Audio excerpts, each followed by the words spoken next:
বিসমিল্লাহির রহমানির রহিম। আজকে হচ্ছে 15ই সেপ্টেম্বর 2025। আমাদের বার কাউন্সিল প্রিলিমিনারি ব্যাচ 2026-এর 62তম ক্লাস এবং দেওয়ানি কাজের 13তম ক্লাস। তো আজকে আমরা আলোচনা করব দেওয়ানি কার্যবিধির আদেশ 33, অর্ডার 33, নিঃস্ব ব্যক্তি কর্তৃক মামলা সুট বাই পপার্স। নিঃস্ব ব্যক্তি, নিঃস্ব ব্যক্তি এই ধারণাটা কেন আসলো? দেখেন, দেওয়ানি মামলার ক্ষেত্রে দেওয়ানি মামলার ক্ষেত্রে যিনি মামলা দায়ের করেন, বাদীকে একটা কোর্ট ফি জমা দিতে হয়। মানে দেওয়ানি মামলা করতে গেলে মামলার প্রতিকারের উপর নির্ভর করে বেশ ভালো অ্যামাউন্টেরই একটা কোর্ট ফি জমা দিতে হয়। এখন দেখা গেল যিনি মামলা করতেছেন তার ওই মামলার বিষয়বস্তু ছাড়া ওনার আর কোনো টাকা পয়সা নাই, মানে কোর্ট ফি দেওয়ার মতো সামর্থ্য ওনার নাই। তাহলে তার কি মামলা করার অধিকার নাই? আছে। তো এই জন্য দেওয়ানি কার্যবিধি 33 আদেশে একটা বিধান করা হয়েছে যে যিনি কোর্ট ফি দিতে পারবেন না, যার সামর্থ্য নাই, তাহলে তিনি আদালতের কাছে আবেদন করতে পারেন যে আমি নিঃস্ব, আমার কোর্ট ফি ছাড়াই মামলা করার অনুমতি দেয়া হোক।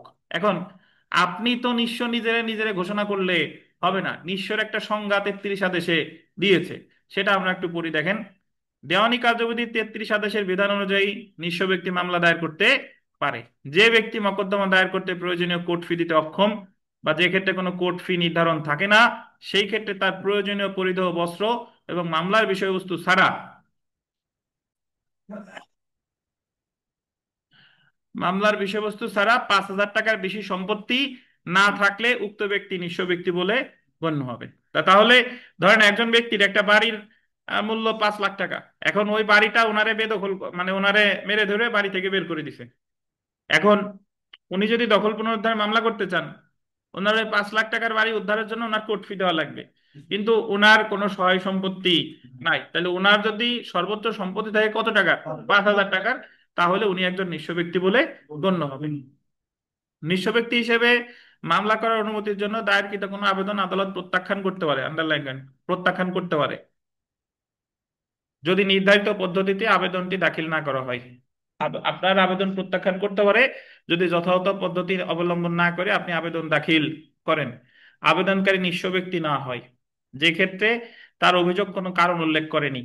সবশেষেরটা গুরুত্বপূর্ণ, যে ক্ষেত্রে আবেদন জমা দেওয়ার 2 মাস পূর্বে লেখেন, অব্যবহিত পরে লেখা আছে, অব্যবহিত পরে বা ঠিক পরে লেখে এটা লেখেন 2 মাস পূর্বে, যে ক্ষেত্রে আবেদন জমা দেওয়ার 2 মাস পূর্বে প্রতারণামূলকভাবে সম্পত্তি হস্তান্তর করে। 2 মাস কি হবে? পূর্বে।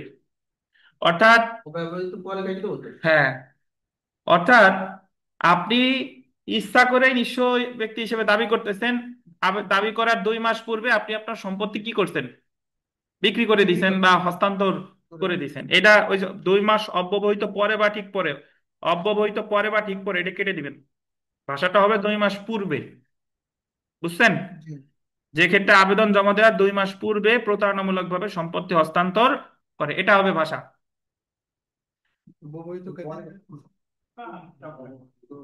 এই আর একবার বলবো, শুনেন, সবাই মনোযোগ দিয়ে শুনেন। অব্যবহিত পরে বা ঠিক পরে এই শব্দগুলো কাটেন। অব্যবহিত পরে বা ঠিক পরে কাটছেন, এই জায়গায় লিখবেন পূর্বে। তাহলে ভাষাটা হবে যে ক্ষেত্রে আবেদন জমা দেওয়ার 2 মাস পূর্বে প্রতারণামূলকভাবে সম্পত্তি হস্তান্তর করে। এই হলো কথা। বিগত বছরের প্রশ্ন দেখেন যে দেওয়ানি কার্যবিধির কোন বিধান মতে নিঃসম্বল ব্যক্তি মামলা দায়ের করতে পারে? কত আদেশ? 33 আদেশ। অবশ্যই আছে।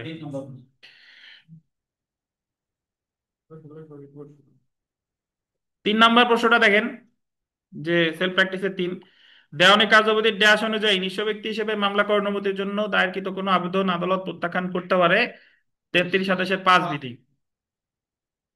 4 নম্বরটা দেখেন, নিঃস্ব ব্যক্তি হিসেবে দায়েরকৃত কোনো মামলা আদালত প্রত্যাখ্যান করতে পারে যদি আবেদন জমা দেওয়ার 1.5 মাস আগে উক্ত ব্যক্তি প্রতারণামূলকভাবে সম্পত্তি হস্তান্তর করে। কয় মাস আগে? 2 মাস। 5 নম্বরটাও গুরুত্বপূর্ণ, দেওয়ানি কার্যবিধি 33 আদেশের 5 বিধির অধীন নিঃস্ব ব্যক্তি কর্তৃক দায়েরকৃত কোনো আবেদন আদালত প্রত্যাখ্যান করলে উক্ত আদেশের বিরুদ্ধে প্রতিকার হলো রিভিশন। এটা আপিলযোগ্য না। আবেদন একসেপ্ট করুক বা না করুক, সংক্ষুব্ধ ব্যক্তির প্রতিকার হলো কি? রিভিশন। 6 নাম্বার দেখেন, দেওয়ানি কার্যবিধির কত আদেশে নিঃসম্বল ব্যক্তির আপিল সম্পর্কে আলোচনা করা হয়েছে। আপনি মনে রাখবেন, নিঃস্ব ব্যক্তির মামলা 33, আপিল 44, 3 3 4 4। নিঃস্ব ব্যক্তির মামলা 33 আর নিঃস্ব ব্যক্তির আপিল 44। 7 নং প্রশ্নটাও বেশ গুরুত্বপূর্ণ, যে বাদীকে নিঃস্ব ব্যক্তি নয় বলে ঘোষণা করতে পারে ড্যাশ দিনের নোটিশ দিয়ে। 7 দিনের। এটাও ভিভিআই। বাদীকে নিঃস্ব ব্যক্তি নয় ডিসপ্রপারিং বলে আদালত ঘোষণা করতে পারে কতদিন? 7 দিনের নোটিশ দিয়ে। যতটুকু বললাম এতটুকু মনে রাখতে পারলে এখান থেকে প্রশ্ন আসলে ইনশাল্লাহ পারবেন। হ্যাঁ, যেগুলো আসলে 5,000 টাকার বেশি সম্পত্তি না থাকলে হুম এবং মানে তারা নিঃস্ব ব্যক্তি বলে মানে ঘোষণা করবে। হুম এখন সে যদি 5 লক্ষ টাকা মানে মানে তারা উচ্ছেদ করছে, হ্যাঁ, মানে সম্পত্তি থেকে তার মনে করেন যে মূল্য 5 লক্ষ টাকা, হুম এখানে কি ওই ওইটা বাদ যাবে? যে মামলার যে বিষয়বস্তু ওইটা তো বাদ যাবে। হ্যাঁ, অবশ্যই। এই ওটা যে বাদ দিয়ে যদি তার কিন্তু মানে 5,000 টাকার বেশি সম্পত্তি থাকে, তাহলে সে নিঃস্ব না। এই যে আপনার দেখেন, এই যে দেখেন যে জায়গায় পড়ছি শুরুতে, ওই জায়গায় লেখা আছে পরিধেয় বস্ত্র এবং মামলার বিষয়বস্তু ছাড়া, পাইছেন? 5,000 টাকার বেশি সম্পত্তি না থাকলে, তার মানে যেটা নিয়ে মামলা হচ্ছে সেটা ছাড়া তার টাকা কত? 5,000 টাকা। বুঝছেন?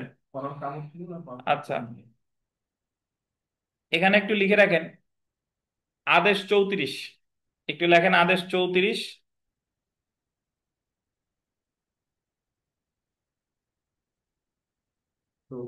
স্থাবর সম্পত্তির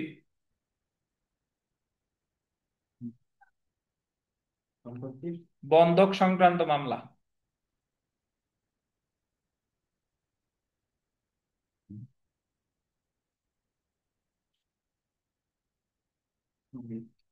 তো 34 আদেশের আমরা কোনো বিধি টিধি কিছু পড়বো না। যদি কখনো এই ধরনের প্রশ্ন এসে যায় যে বন্ধকি সংক্রান্ত মামলা, বন্ধক সংক্রান্ত মামলা দেওয়ানি কার্যবিধির কত আদেশে আছে? 34 আদেশ। বুঝছেন? আচ্ছা, তা আমরা এখন চলে আসি স্বার্থবিহীন মামলা বা ইন্টারপ্লিডার সুট। ধারা হচ্ছে 88 বা 88 ধারা, আর আদেশ হচ্ছে 35। তো স্বার্থবিহীন মামলা আসলে কাকে বলে একটু বোঝাই তারপরে পড়ি। সেটা হলো যে সাধারণত একটা দেওয়ানি মামলা করে হচ্ছে বাদী, আর বাদী ওই মামলাটা করে বাদীর যে কোনো একটা উদ্দেশ্য থাকে। হয় সে বেদখল হইছে, দখল চায়, নাইলে তার কাছ থেকে টাকা নিছিল টাকা দেয় নাই, নাইলে সে সংসার করতে চায় এরকম, নাইলে বন্ধকি সম্পত্তি চায়, যে কোনো একটা চাওয়া তার থাকে। কিন্তু যে ক্ষেত্রে বাদী মামলাটা করছে ওই মামলা রিলেটেড তার কোনো চাওয়া পাওয়া নাই, সে শুধু মামলা করতে তার যে খরচটা হইছে এই খরচটা হচ্ছে তার একমাত্র চাওয়া, এটারে বলে হলো স্বার্থবিহীন মামলা। এখন কিভাবে? ধরেন এটা স্থাবর সম্পত্তির ক্ষেত্রেও হতে পারে, এটা অস্থাবর সম্পত্তির ক্ষেত্রেও হতে পারে। আপনি রাস্তা দিয়ে হেঁটে যাচ্ছিলেন, একটা মোবাইল পেলেন, iPhone 17 Pro Max। এখন এই মোবাইলটা এসে ওবায়দুর সাহেব এসে বলতেছে আপনার কাছে যে এটা তার মোবাইল, হোসেন সাহেব এসে দাবি করতেছে এটা তার মোবাইল। এখন আপনি ওই মোবাইল রাখতে চাচ্ছেন না, আপনিও একজনকে দিয়ে দিতেই চান, কিন্তু আপনি যদি ওবায়দুর সাহেবরে দিয়ে দিলেন, দেখা গেল ভবিষ্যতে হোসেন আপনার নিয়ে মামলা, আপনার বিরুদ্ধে মামলা করছে। তো এখন আপনি এটা চাচ্ছেন যে কোনো প্রকার ঝামেলা যাতে না হয় এইভাবে স্থানান্তর করা, যার তা সে দিয়ে দেখ। তো এখন আপনি আদালতে মামলা করবেন, ইওর অনার আমি অমুক তারিখে মোবাইল পাইছি, আমার মোবাইল অমুক অমুক দাবি করতেছে, তাদেরকে যার খুশি আপনি যাচাই বাছাই করে দিয়ে দেন, বাট আমার মামলা করতে যে খরচ হলো এই খরচটা যেন তারা আমার দিয়ে দেয়। এটাই হলো স্বার্থবিহীন মামলা, মানে বাদীর ওই মামলায় খরচের দাবি ব্যতীত আর কোনো স্বার্থ থাকে না। বুঝতে পারছেন? এটা স্থাবর সম্পত্তির ক্ষেত্রেও হতে পারে। কিভাবে? যে একজন ব্যক্তি দীর্ঘদিন ধরে একটা স্থাবর এক জায়গায় ঘর তুলে আছে, এখন দুইজন এসে দাবি করতেছে এই সম্পত্তির মালিক। এখন যে ঘর তুলে আছে সেও বলতেছে যে ভাই আমার মাফ করো, আমি এই সম্পত্তির মালিক না। কিন্তু তোমাকে দুইজন তো একসাথে মালিক হইতে পারো না। তো সে গিয়ে আদালতে মামলা করে দিয়েছে যে ইওর অনার আপনি যাচাই বাছাই করে যার সম্পত্তি তারে দিয়ে দেন, কিন্তু আমারই মামলা করতে যে খরচ হলো তারা যেন ওই টাকা আমারে দিয়ে দেয়। তো এটারে বলে কি? স্বার্থবিহীন মামলা। এটা আছে কত ধারায়? 88 ধারায়। আর আদেশ কত? 35। এবার পড়ি দেখেন,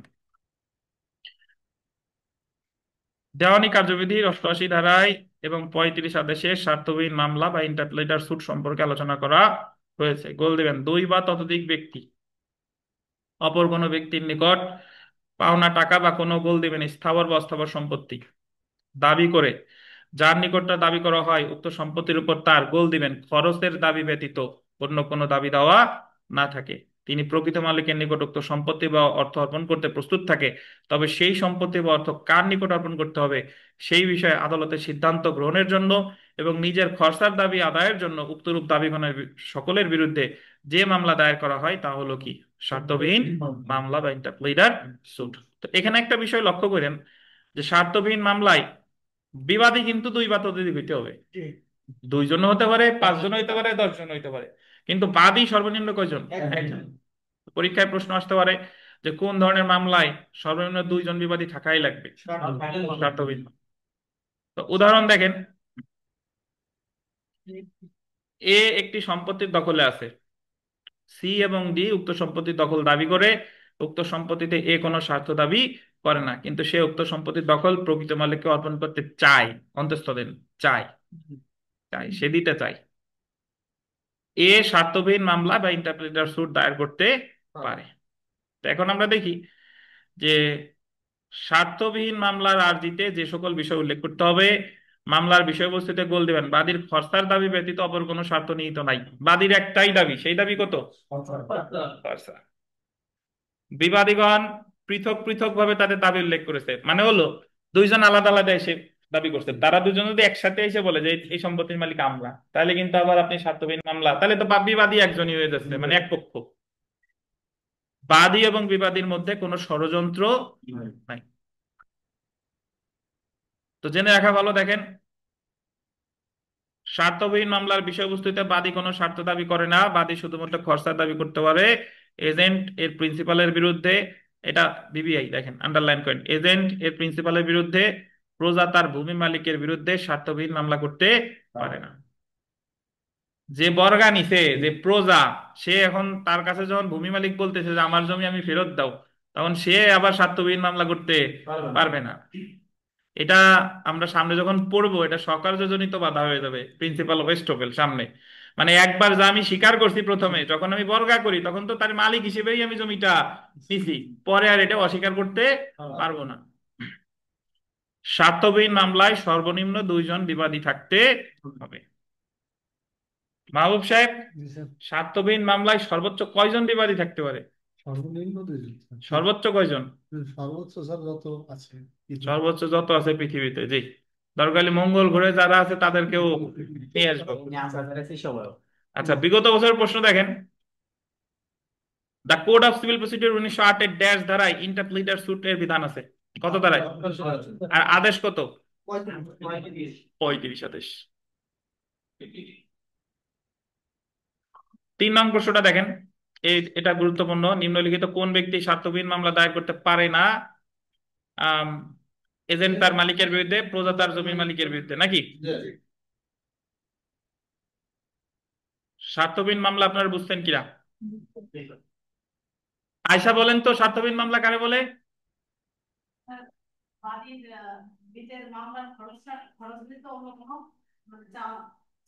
কোন ক্ষেত্রে?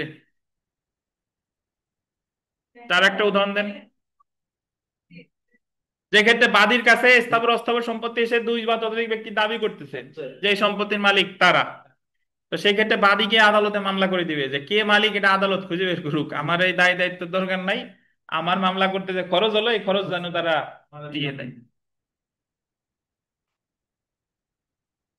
তো আমরা চলে আসি, দেখেন, অন্তর্বর্তীকালীন আদেশ, অ্যাড ইন্টারিম অর্ডার্স।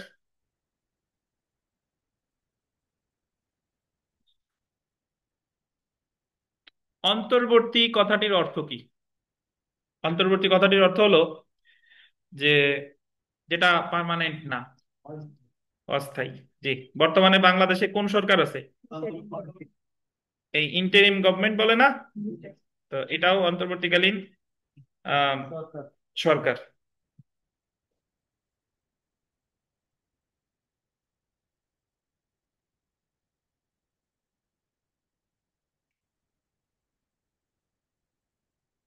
দেখেন, একটা মামলা চলমান থাকা অবস্থায় যে আদেশগুলা দেয় সেটাকে বলে অন্তর্বর্তীকালীন আদেশ।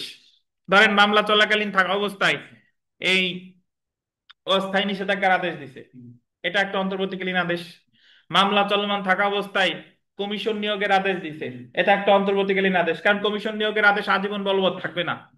মামলা চলমান থাকা অবস্থায় রিসিভার নিয়োগের আদেশ দিছে, এই রিসিভার কিন্তু আজীবন থাকবে না, সো এটা একটা অন্তর্বর্তীকালীন আদেশ। মামলা চলমান থাকা অবস্থায় রায়ের পূর্বে সম্পত্তি ক্রোকের আদেশ দিছে বা রায়ের পূর্বে সম্পত্তি আটকের আদেশ দিছে, এইগুলা হলো অন্তর্বর্তীকালীন আদেশ। অর্থাৎ সহজভাবে বললে যে যে আদেশটা মামলা চলাকালীন মানে মামলা চলমান আছে এমন সময় দেওয়া হয়, আর যে আদেশের কার্যকারিতা সীমিত সময়ের জন্য, যেটা চিরস্থায়ী নয়, সেটাকেই কি বলে অন্তর্বর্তীকালীন আদেশ। ফৌজদারিতে আপনারা যখন জামিন চান বলে না অন্তর্বর্তীকালীন জামিন দিছে, স্থায়ী জামিন না। স্থায়ী জামিন হলে মানে একটা নির্দিষ্ট সময় পর্যন্ত সে থাকে, আর অন্তর্বর্তীকালীন মানে হলো যে কোনো সময় আবার ইচ্ছা করলে এটা ক্যান্সেল করতে পারে। আচ্ছা, তো একটু পরেই দেখেন এখানে যে অন্তর্বর্তীকালীন আদেশ হলো মকদ্দমা চলমান থাকার সময়, আন্ডারলাইন করবেন, মকদ্দমা চলমান থাকার সময় বা মকদ্দমার কার্যক্রম চলমান থাকার সময় আদালত কর্তৃক জারিকৃত আদেশ যেগুলো চূড়ান্তভাবে মকদ্দমার বিষয়বস্তুতে পক্ষদ্বয়ের অধিকার বা দায় নির্ধারণ করে না, যেগুলো চূড়ান্তভাবে নির্ধারণ করে না। মকদ্দমা দায়েরের পর এবং চূড়ান্ত রায়ের আগে আদালত প্রয়োজনীয় অন্তর্বর্তীকালীন আদেশ দিতে পারে। মকদ্দমা দায়ের এবং চূড়ান্ত রায় রায় হওয়ার মধ্যবর্তী সময়ে আদালত মকদ্দমার পক্ষদের অধিকার রক্ষা করার জন্য অন্তর্বর্তীকালীন আদেশ দিতে পারে। তো এখানে অনেকগুলো অন্তর্বর্তীকালীন আদেশের লিস্ট আছে, এগুলো আমরা একটাও এখন পড়বো না, কারণ অটোমেটিক্যালি এগুলো আমাদের জানা হয়ে যাবে যখন আমরা সামনে গিয়ে এই বিষয়গুলো পড়বো। তো সরাসরি আমরা চলে আসি কমিশন নিয়োগ, 26 আদেশ। দেখেন, কমিশন নিয়োগ, অ্যাপয়েন্টমেন্ট অফ কমিশন, 75 ধারা, আদেশ কত বলেন? 26।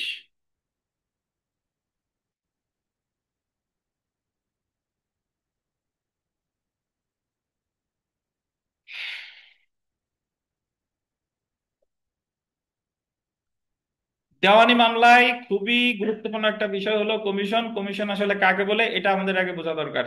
কমিশন হলো যে কাজটা আদালত স্বয়ং নিজে করতার কথা বাট উনি করতে পারতেছে না, উনি একজনকে দিয়ে ওই কাজটা যদি করায়, যারে দিয়ে ওই কাজটা করাইলো তারা বলে কমিশন। ধরেন একজন সাক্ষী, সাক্ষী তো আদালতে এসে সাক্ষ্য প্রদান করবে। এখন দেখা গেল সে দুরারোগ্য ব্যাধিতে আক্রান্ত, অথবা সে একজন ব্যস্ত মানুষ, তার আদালতে এই সময় আসার সময় নাই, অথবা সে বিদেশে আছে, তারে আনার সময়ও ব্যয় সাপেক্ষ, বাট তার সাক্ষ্য গ্রহণ করা ওই মামলার জন্য খুবই প্রয়োজনীয়। তো তখন আদালত একজন ব্যক্তিকে নিয়োগ করে ওই যার সাক্ষ্য গ্রহণ করবে তার কাছে পাঠাইতে পারে যে তুমি অমুকের কাছে গিয়ে তার জবানবন্দি গ্রহণ করে নিয়ে আসো। এই যে যে যারে নিয়োগ করলো তারে বলে কমিশন। বুঝতে পারছেন? মানে যে কাজটা আদালতের করার কথা বাট আদালত যে কোনো কারণে ওই কাজটা তিনি সরাসরি এটা করতে পারতেছে না, তখন আদালত যারে দিয়ে ওই কাজটা করাবে তাকেই কি বলে? কমিশন। তো এই কমিশন সম্পর্কে আলোচনা করেছে দেওয়ানি কার্যবিধির 75 ধারা, এবং আদেশ কত বলেন? 26। তো দেখেন, দেওয়ানি কার্যবিধির অধীন কমিশন অর্থ হলো আদালতের কার্যধারায় ব্যবহারের প্রয়োজনে সাক্ষ্য প্রমাণাদি পেতে, স্থানীয় তদন্ত করতে, সম্পত্তি বাটোয়ারা করতে আদালত বা বিচারক কর্তৃক প্রদত্ত কর্তৃত্ব। মানে শুধু যে সাক্ষ্য গ্রহণ করতেই তারা নিয়োগ করতে পারে বিষয়টা তা না, তারা স্থানীয় তদন্ত করতে নিয়োগ করতে পারে, তারা সম্পত্তি বাটোয়ারা করতে নিয়োগ করতে পারে। বুঝতে পারছেন? অনেক ক্ষেত্রে আদালত সাক্ষীর সাক্ষ্য গ্রহণ সম্ভব নাও হতে পারে, যেমন সাক্ষী যদি কি হয়, আন্ডারলাইন করেন, অসুস্থ হয়, সেই ক্ষেত্রে আদালত কোনো ব্যক্তিকে কমিশন নিয়োগ করে, অর্থাৎ সাক্ষ্য গ্রহণের ক্ষমতা অর্পণ করে। দেওয়ানি কার্যবিধির আন্ডারলাইন করেন 75, 76, 77, 78। 75 থেকে কত? 78 ধারা সমূহে এবং 26 আদেশে মামলার সাক্ষ্য গ্রহণ, সরজমিনে তদন্ত, হিসাব নিরীক্ষা, সম্পত্তি ভাগ বটার জন্য কমিশন প্রেরণ ও কমিশনের বিধানাবলী, এখতিয়ার ও ক্ষমতা ইত্যাদি বর্ণনা করা তাহলে কমিশন সম্পর্কে ধারা কত থেকে কত? 75 থেকে 78। আদেশ কত?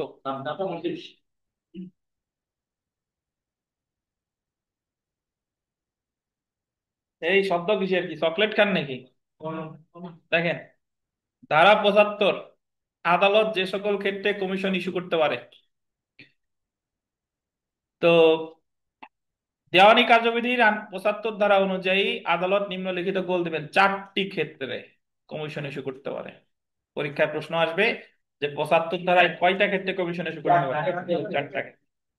প্রথমে যেটা দেখেন, কোন ব্যক্তির জবানবন্দি বা সাক্ষ্য গ্রহণ করতে, টু এক্সামাইন এনি পার্সন, পাশে লেখেন বিধি 1 থেকে 8, 26 আদেশের বিধি 1 থেকে 8।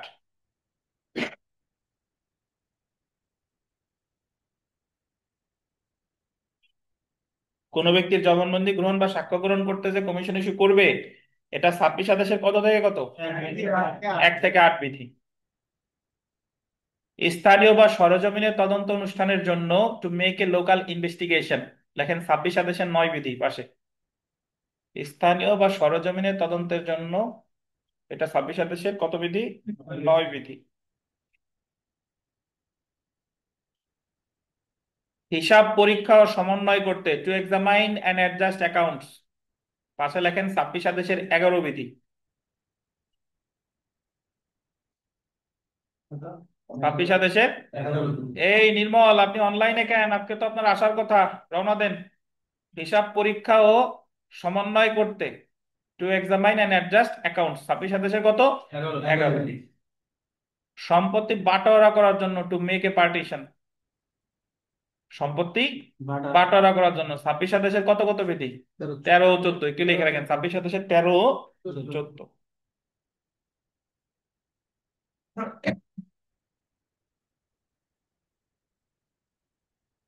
তাহলে দেখেন, কোন ব্যক্তির জবানবন্দি বা সাক্ষ্য গ্রহণ করতে 26 আদেশের 1 থেকে 8, স্থানীয় তদন্ত 26 আদেশের 9, হিসাব পরীক্ষা ও সমন্বয় 26 আদেশের 11, সম্পত্তি বাটোয়ারা 26 আদেশের 13, 14। তো প্রথমে আমরা চলে আসি 26 আদেশের 1। দেখেন, সাক্ষীর জবানবন্দি গ্রহণের জন্য কমিশন। কোন ব্যক্তির জবানবন্দি গ্রহণের জন্য গোল দিবেন কোন কোন ক্ষেত্রে, কোন ব্যক্তির জবানবন্দি গ্রহণের জন্য কোন কোন ক্ষেত্রে আদালত কমিশন ইস্যু করতে পারবে, তা 26 আদেশের 1 বিধিতে উল্লেখ করা হয়েছে। কোন কোন ক্ষেত্রে কত বলেন? 26 আদেশের 1। আর যে ব্যক্তির জবানবন্দি গ্রহণের জন্য আদালত কমিশন ইস্যু করবে, এটা বলতেন যে ব্যক্তির, যে ব্যক্তির ইস্যু করবে তা 26 আদেশের 4 বিধিতে উল্লেখ করা হয়েছে। এখানে দুইটা বিষয় আছে। একটা হলো কোন কোন ক্ষেত্রে, কোন কোন ক্ষেত্রে বললে কত? 26 আদেশের 1। আর যদি বলে যে কোন কোন ব্যক্তির ক্ষেত্রে বা যে সকল ব্যক্তির ক্ষেত্রে, তাহলে সেটা কত? 26 আদেশের 4। বুঝছেন? তো প্রথমে আমরা চলে আসি 26 আদেশের 1 বিধি, যে ক্ষেত্রে মানে কোন কোন ক্ষেত্রে, যে ক্ষেত্রে জবানবন্দি গ্রহণের জন্য আদালত কমিশন ইস্যু করতে পারে। সাধারণ নিয়ম হলো প্রত্যেক ব্যক্তির জবানবন্দি গ্রহণ করতে হবে আদালতে, তবে নিম্নলিখিত ক্ষেত্রে আদালত সাক্ষীদের জবানবন্দি গ্রহণের জন্য কমিশন প্রেরণ করতে পারে। 1 নাম্বার দেখেন, আদালতের এখতিয়ারভুক্ত এলাকায় বসবাসকারী কোনো ব্যক্তি আদালতে উপস্থিত হওয়া থেকে গোল দিবেন অব্যাহতি পেয়ে থাকলে। ধরেন একটা মামলায় একজনের সাক্ষ্য গ্রহণ করা দরকার, কিন্তু তারে ব্যক্তিগত হাজিরা থেকে, হাজির হওয়া থেকে কি দিয়েছে? অব্যাহতি দিয়েছে। তাইলে তার সরাসরি আসার দরকার নাই, আদালত তার সাক্ষ্য গ্রহণের জন্য কি পাঠাবে? কমিশন পাঠাবে। সাক্ষী অসুস্থ বা অচল হওয়ার কারণে হাজির হতে অপারগ হলে, সাক্ষী যদি অসুস্থ হয় অথবা কি হয়? অচল হয়।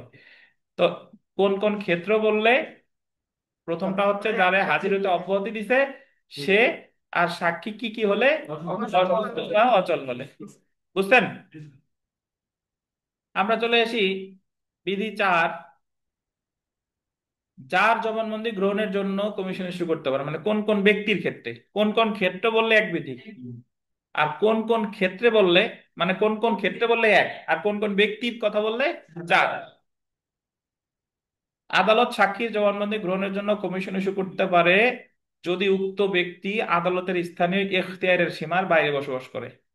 গোপালগঞ্জে মামলা, সাক্ষী বাস করে খাগড়াছড়ি, তাহলে আদালতের এখতিয়ারের বাইরে, তাহলে তার জবানবন্দি গ্রহণের জন্য কমিশন ইস্যু করতে পারে।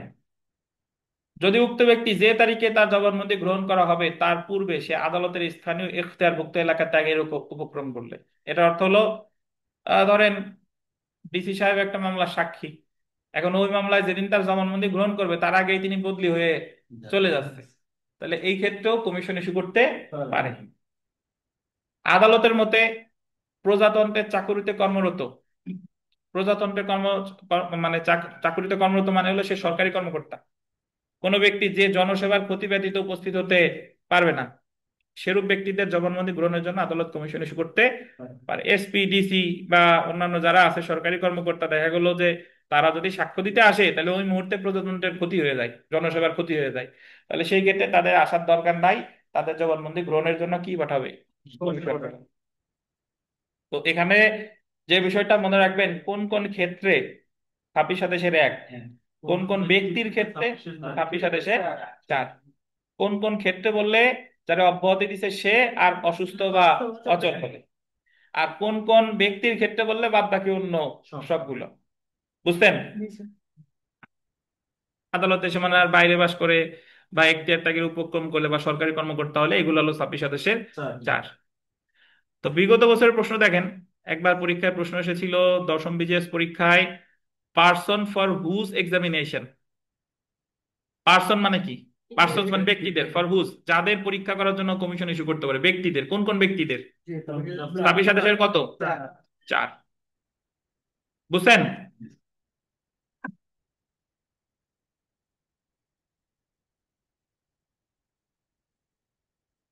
আর এখানে যদি এরকম হতো cases in which commission May issue, মানে কোন কোন ক্ষেত্রে, তাহলে হতো কত? 26 আদেশের 1।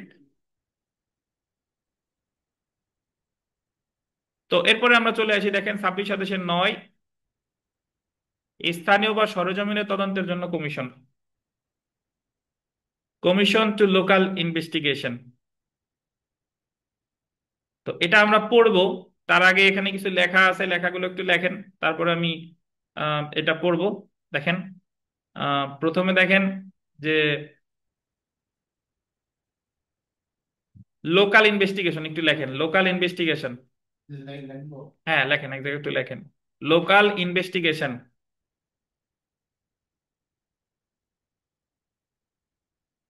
লোকাল ইনভেস্টিগেশন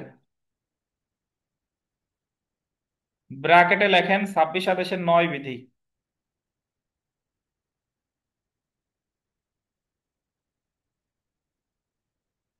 26 আদেশের 9 বিধি, সাথে বা নিচে যে জায়গায় জায়গা আছে লিখবেন পক্ষগণের আবেদন, পক্ষগণের আবেদন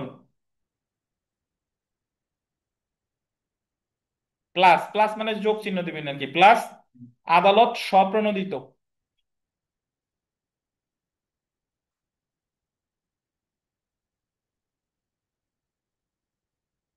এইটুক লিখছেন না? এইটুকুর অর্থ বুঝেন, এইটুকুর অর্থ হলো যে লোকাল ইনভেস্টিগেশনের জন্য যে কমিশন ইস্যু করবে, এটা আদালত নিজের ইচ্ছাও পাঠাইতে পারে বা পক্ষগণের আবেদনের ভিত্তিতেও পাঠাইতে পারে। আর লোকাল ইনভেস্টিগেশন আছে 26 আদেশের কত বিধি? 9 বিধি। এবার নিচে লেখেন local inspection, local inspection, inspection বানান বলে দিন, বলে দিই, INS, INSPEC, TION, INSPEC, TION, local inspection. একটু শুনেন, লোকাল ইন্সপেকশন আমাদের দেওয়ানি কার্যবিধিতে 2 জায়গায় আছে, লোকাল ইনভেস্টিগেশন 1 জায়গায় আছে, কিন্তু লোকাল ইন্সপেকশন আছে কয় জায়গায়? 2 জায়গায়। তো প্রথমে লেখেন আদেশ 39 বিধি 7,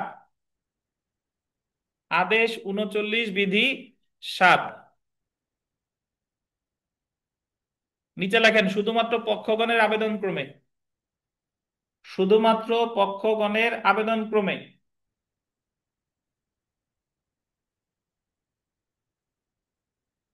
শুধুমাত্র পক্ষগণের আবেদন আবেদন করবে। তার নিচে লেখেন আদেশ 18 বিধি 18। আদেশ 18 বিধি 18।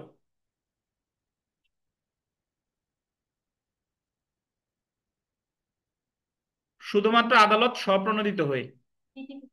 18 আদেশ 18 বিধি 18 শুধুমাত্র আদালত স্বপ্রণোদিত হয়ে।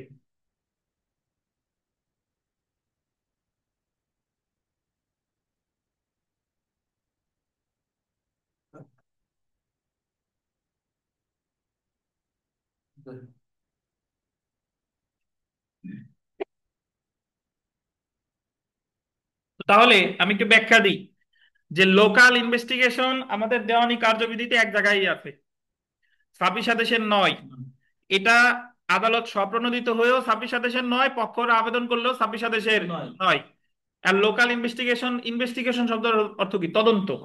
লোকাল ইনভেস্টিগেশন শব্দের অর্থ সরজমিনে তদন্ত, বুঝতে পারছেন?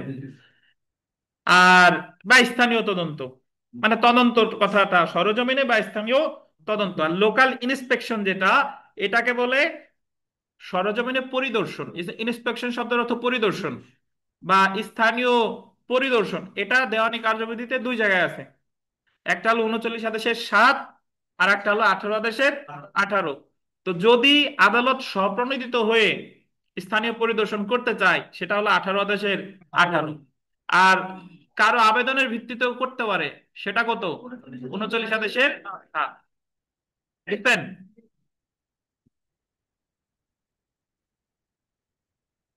এখন আমাদের প্রশ্ন হলো যে তাহলে এরা তো বুঝলাম কে কখন আবেদন করে, বাট জিনিস দুইটা কি, যে স্থানীয় তদন্ত কি আর স্থানীয় পরিদর্শন কি সেটা জানবো। দেখেন 26 আদেশের বিধি 9, স্থানীয় বা সরজমিনের তদন্তের জন্য commission, commission to local investigation.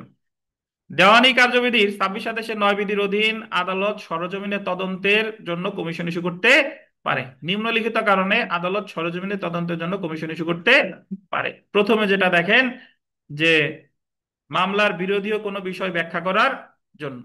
কোন একটা বিষয় উভয় পক্ষের মধ্যে ব্যাখ্যা করার জন্য আদালত কমিশন নিয়োগ করতে পারে। কোন সম্পত্তির, আন্ডারলাইন করেন, বাজার দর, আদালত পাঠাইলো যে তুমি দেখে আসো যে অমুক জায়গায় যে সম্পত্তি দাবি করছে আসলেই তার বাজার দর এত আছে কিনা। মধ্যবর্তী মুনাফা, মিন প্রফিট, বাদে আবেদন করছে ইওর অনার, বিবাদী আমার জমি থেকে 10 লাখ টাকা মধ্যবর্তী মুনাফা লাভ করছে। যদি নিশ্চিত দরকার হলে একজন, আমি কমিশন নিয়োগের আবেদন করতেছি, কমিশন পাঠান, উনি যে দেখে আসুক যে আসলে মধ্যবর্তী মুনাফা এত হতে পারে কিনা। ক্ষতিপূরণের টাকা, বাৎসরিক প্রকৃত মুনাফা নির্ণয়, বুঝতে পারছেন?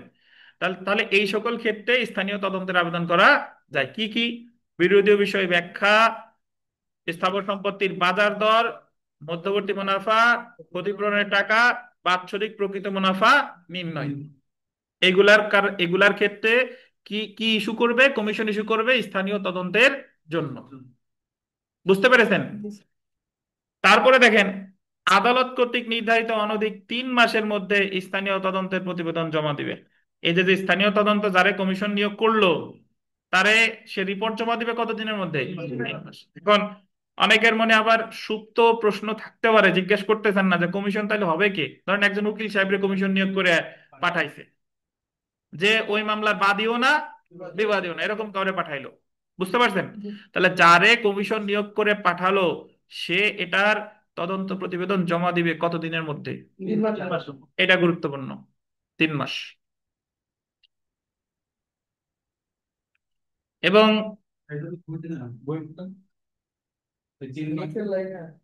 আপনাদের বইতে নাই?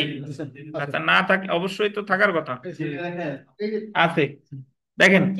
হ্যাঁ, তাহলে কয় মাসের মধ্যে নিয়োগ করবে? একটা কথা, আর একটা কথা সেটা হলো এই 26 আদেশে কোনো আপিলযোগ্য আদেশ নাই। মানে কমিশন নিয়োগের আবেদন মঞ্জুর করুক বা না মঞ্জুর করুক, প্রতিকার কি? রিভিশন, বুঝছেন? বাদী আবেদন করছে, বাদীর আবেদন না মঞ্জুর করছে, বাদী প্রতিকার রিভিশন। বাদীর আবেদন মঞ্জুর করছে, বিবাদীর প্রতিকার রিভিশন। তাহলে কমিশন নিয়োগ করুক বা না করুক, সংক্ষুব্ধ পক্ষের প্রতিকার কি? রিভিশন। এখন মোটামুটি আমরা বুঝতে পারছি যে স্থানীয় তদন্ত জন্য কমিশন কখন নিয়োগ করে। এখন স্থানীয় পরিদর্শন তাইলে কি? যে লোকাল ইন্সপেকশন যে, দেখেন একটা বিষয় এভাবে খেয়াল করবেন যে স্থানীয় তদন্তের আবেদন কোনো সম্পত্তি আপনার দখলে থাকলেও করা যাবে, দখলে না থাকলেও করা যাবে। আর স্থানীয় মানে আমি বাদী, সম্পত্তি আমার দখলে আছে, তবুও আমি স্থানীয় তদন্তের আবেদন করতে পারি। আমি বাদী, স্থাবর সম্পত্তি আমার দখলে নাই, তবুও আমি স্থানীয় তদন্তের আবেদন করতে পারি। বুঝেন কিনা?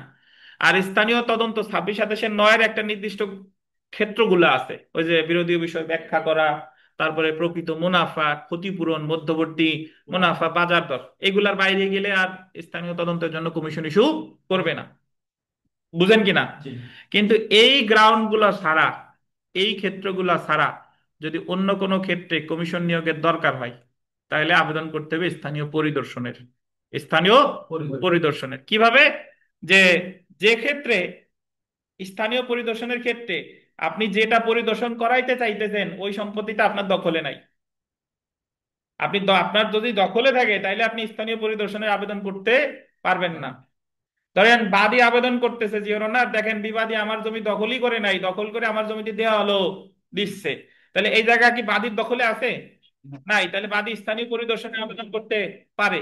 কিন্তু যদি ওনার জমিটা বাদীর দখলে আছে, তাহলে কিন্তু বাদী স্থানীয় পরিদর্শনের আবেদন করতে পারতো না। তাহলে আপনি মনে রাখবেন, স্থানীয় পরিদর্শনের আবেদন কখন করে? যখন ওই সম্পত্তিটা তার দখলে আছে কি নাই, দখলে নাই। আর স্থানীয় তদন্তের ক্ষেত্রে দখলে থাকতেও পারে, নাও পারে। এতটুকু মনে রাখলেই হবে। আর একটা কথা, স্থানীয় পরিদর্শনের ক্ষেত্রে কমিশন কত দিনের মধ্যে রিপোর্ট দিবে তার কোনো নির্দিষ্ট মেয়াদ নাই, কিন্তু স্থানীয় তদন্তের ক্ষেত্রে কত দিন? 3 মাস। বুঝতে পেরেছেন? স্থানীয় তদন্তের ক্ষেত্রে যে কমিশন পাঠাইলো, সে ওই রিপোর্টটা কত দিনের মধ্যে দেবে এটা আদালত নির্ধারণ করে দেবে, নির্দিষ্ট কোনো বিধান নাই। কিন্তু স্থানীয় তদন্তের ক্ষেত্রে সর্বোচ্চ কত দিন? 3 মাস। এই হলো কথা। প্যাপের কিছু নাই। যদি স্থানীয় পরিদর্শন মনে না থাকে সমস্যা নাই, জাস্ট মনে রাখবেন স্থানীয় তদন্ত 26 দেশের নয়। দখল সম্পত্তি দখলে থাকতেও পারে, নাও পারে। প্রতিকার কি? রিভিশন। আর রিপোর্ট দিবে কত দিনের মধ্যে? 3 মাস। এইটুক মনে রাখেন, আর দরকার নাই। পরিদর্শন হলো আদালত নির্ধারিত সময়। বিগত বছর প্রশ্ন দেখেন, স্থানীয় তদন্ত বা পরিদর্শনে কোন কাজটি করা যায় না? বিরোধী বিষয়ে ব্যাখ্যা করা যায়, সম্পত্তির বাজার দর যায়, ক্ষতিপূরণের যায়, কিন্তু দখলকার নির্ধারণ এটা কি ওই জায়গায় আছে? আছে বলেন? নাই। তারপরে দেখেন, লোকাল ইনভেস্টিগেশনের বিধান দেওয়ানি কার্যবিধির কোথায় আছে? যদি লোকাল ইন্সপেকশন থাকতো 39-7, আর 26-27-9 যেটা, এটা কি দখলে থাকা লাগবে? থাকতেও পারে, নাও পারে। সর্বোচ্চ মেয়াদ কতদিন? 3 মাস। প্রতিকার কি? রিভিশন। এই তো। তাহলে আমরা দুইটা ক্ষেত্রে কমিশন পেয়ে গেছি, একটা হলো জবানবন্দি গ্রহণের জন্য 26-27-1 থেকে 8, সরজমিন তদন্তের জন্য 26-27-9। আমরা চলে আসি 26-27-11। হিসাব পরীক্ষা করার বা সমন্বয় করার জন্য আদালত কমিশন ইস্যু করতে পারে হিসাব পরীক্ষা। দেওয়ানি কার্যবিধির 26-27-11 নিয়ম অনুসারে কোন মামলায় হিসাবপত্র পরীক্ষা বা সংশোধন করা প্রয়োজন হলে আদালত যাকে উপযুক্ত মনে করে তার নিকট কমিশন প্রেরণ করে উক্ত হিসাব পরীক্ষা বা সংশোধন করার নির্দেশ দিতে পারে। ধরেন এমন একটা মামলা হয়েছে, অনেক নথিপত্র পরীক্ষা করে দেখা দরকার। এখন আদালতের তো অত সময় নাই যে এত নথিপত্র আদালতে নিয়ে আসাও সম্ভব না, পরীক্ষা করাও সম্ভব না, তাহলে ওই হিসাবের খাতাপত্র পরীক্ষা করার জন্য নিয়োগ করবে কারে? কমিশন। 26-27 কত? 11। 26-27-11তেও প্রতিকার কি? রিভিশন। তার মানে 26-27 কোনো আপিল যোগ্য আদেশ নাই। মঞ্জুর করুক বা না মঞ্জুর করুক, প্রতিকার হচ্ছে রিভিশন। 26-27-13-তে আমরা আসি, দেখেন 26-27-13 বিধি, স্থাবর সম্পত্তি বাটোয়ারার জন্য commission, commission to make partition. দেখেন দেওয়ানি কার্যবিধির 26 আদেশের গোল দিবেন 13 ও 14 নিয়ম অনুসারে যদি সম্পত্তি বাটোয়ারার জন্য প্রাথমিক ডিগ্রি প্রদত্ত হয়ে থাকে, এবং বিষয়টি যদি দেওয়ানি কার্যবিধির আন্ডারলাইন করবেন 54 ধারার আওতায় না পড়ে, তবে আদালত যাকে উপযুক্ত মনে করবে তার নিকট কমিশন প্রেরণ করে প্রাথমিক ডিগ্রিতে বর্ণিত সত্য অনুসারে সম্পত্তিটি বাটোয়ারা করবে। সাধারণত এর আগের দিন আমরা পড়ছিলাম বাটোয়ারার দায়িত্ব হচ্ছে কার? জেলা কালেক্টরের। জেলা কালেক্টর, কিন্তু যে ক্ষেত্রে জেলা কালেক্টর করে না, সেই ক্ষেত্রে বাটোয়ারা করার জন্য আদালত কমিশন ইস্যু করতে পারে। 26 কত, 13, 14, বুঝছেন? এইটুকু মনে রাখলেই হবে। যে ক্ষেত্রে কালেক্টর করবে না সেই ক্ষেত্রেই কমিশন ইস্যু করবে, 26/13। এই ক্ষেত্রেও একটু ব্র্যাকেটে লিখে রাখেন, সময় 3 মাস। 26/13তেও সময় সর্বোচ্চ কত? 3 মাস। 3 মাস।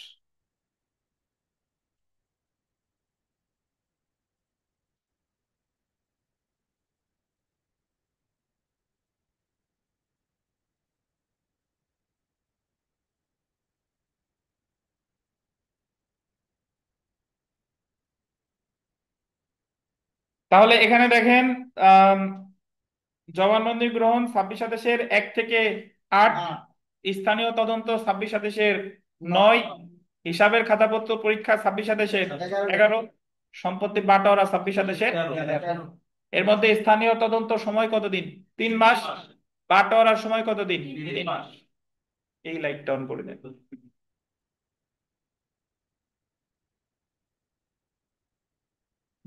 নিম্নের কোন ক্ষেত্রে দেওয়ানি কার্যবিধির অর্ডার 26-এর বিধান অনুযায়ী কমিশন ইস্যুর আদেশ দেওয়া যায় না? স্থাবর সম্পত্তির ভাগ বন্টন, নালিশি জমি কোনো নির্দিষ্ট দাগভুক্ত কিনা তা নির্ধারণ, কোনো দলিলে বর্ণিত জমি নির্দিষ্ট কোনো দাগভুক্ত কিনা তা নির্ধারণ, নালিশি জমিতে কোনো পক্ষের সত্ত্ব আছে কিনা তা নির্ধারণ। দেখেন, উনি জাস্ট দেখে এসে বলতে পারে, কিন্তু সত্ত্ব আছে কি নাই, দখল আছে কি নাই, এটা নির্ধারণের দায়িত্ব কার? আদালতের। উনি কখনো বলতে পারেন না যে অমুক দখলকার বা অমুক সত্যবান। বুঝতে পেরেছেন? তো প্রশ্ন যা আছে এগুলা মোটামুটি পড়ে ফেলবেন। মূল আলোচনা যতটুকু, এতটুকু মনে রাখলেই হবে। 26 আদেশের যেটা সবচেয়ে বেশি গুরুত্বপূর্ণ, 26 আদেশের 9, স্থানীয় তদন্ত। আর একটা জিনিস মনে রাখবেন, 26 আদেশে কোনো আপিলযোগ্য আদেশ নাই। আর কমিশন নিয়োগ করলে সময় কতদিন? 3 মাস।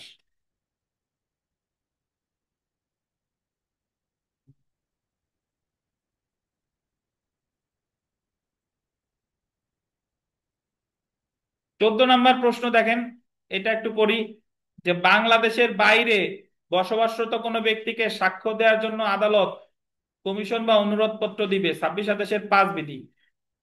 পাইছেন কিনা? সব শেষের প্রশ্নটা, সম্পত্তি বাটোয়ারা সম্পর্কে আদালতকে রিপোর্ট দিতে হবে কত মাসের মধ্যে? ওই জায়গায় লেখাইছি না? 3 মাস। তাহলে স্থানীয় তদন্ত 3 মাস, সম্পত্তি বাটোয়ারাও কয় মাস? 3 মাস। হুম।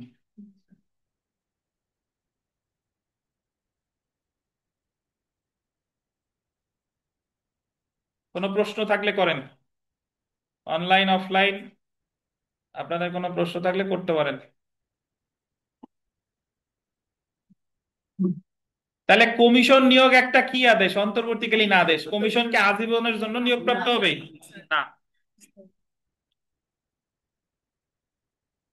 মিলন সাহেব, কমিশন কাকে বলে? কোনো কাজ করানোর জন্য যে টাকা পয়সা দেওয়া, কমিশন দেওয়া, সেটা বলবেন?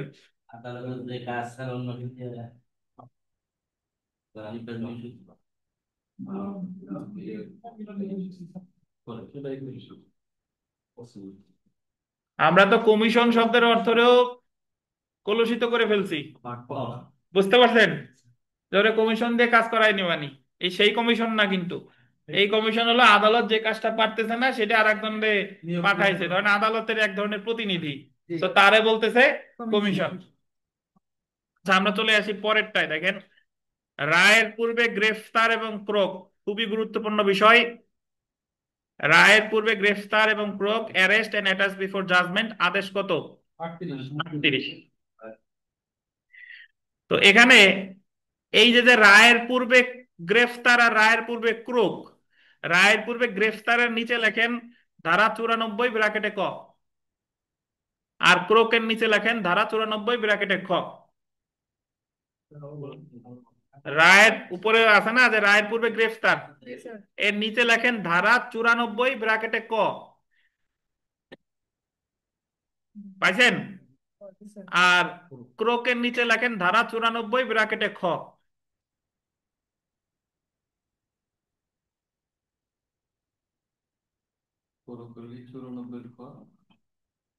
কিন্তু এই 94 ক আর খতে যে বিষয়টা আছে এটা আলোচনা করেছে কত আদেশে? 38 আদেশে। বুঝতে পারছেন? আচ্ছা, এখন একটু বুঝাই। সেটা হলো যে আমরা এর আগে ক্রোক গ্রেফতার পড়ছি, বাট সেটা রায়ের পরে, জারি মামলায়। যে জারি মামলায় একজন টাকা দিতে পারতেছে না, তার সম্পত্তি ক্রোক করবে। আর জারি জারি মামলা কখন, মানে মামলার নিষ্পত্তি হয়ে গেছে যে একজন দিচ্ছে একজন হারছে, তাহলে সেই সময় ক্রোক করতেছে, তার সম্পত্তি ক্রোক করে টাকা পয়সা আদায় করে ডিক্রি দাবে দিচ্ছে। বা যার যদি সম্পত্তি দেওয়ার ক্ষমতা না থাকে তাহলে তারা গ্রেফতার করতেছে। মনে আছে কিনা? 50 টাকা হলে 6 মাস, 50 টাকার 50 টাকা হলে 6 সপ্তাহ, 50 টাকার বেশি হলে 6 মাস। মনে আছে? কিন্তু ভাই, যে জায়গায় এই জায়গার টাইটেল হলো রায়ের পূর্বে গ্রেফতার এবং প্রয়োগ। রায়ের পূর্বে মানে কি, রায় তো হয় নাই।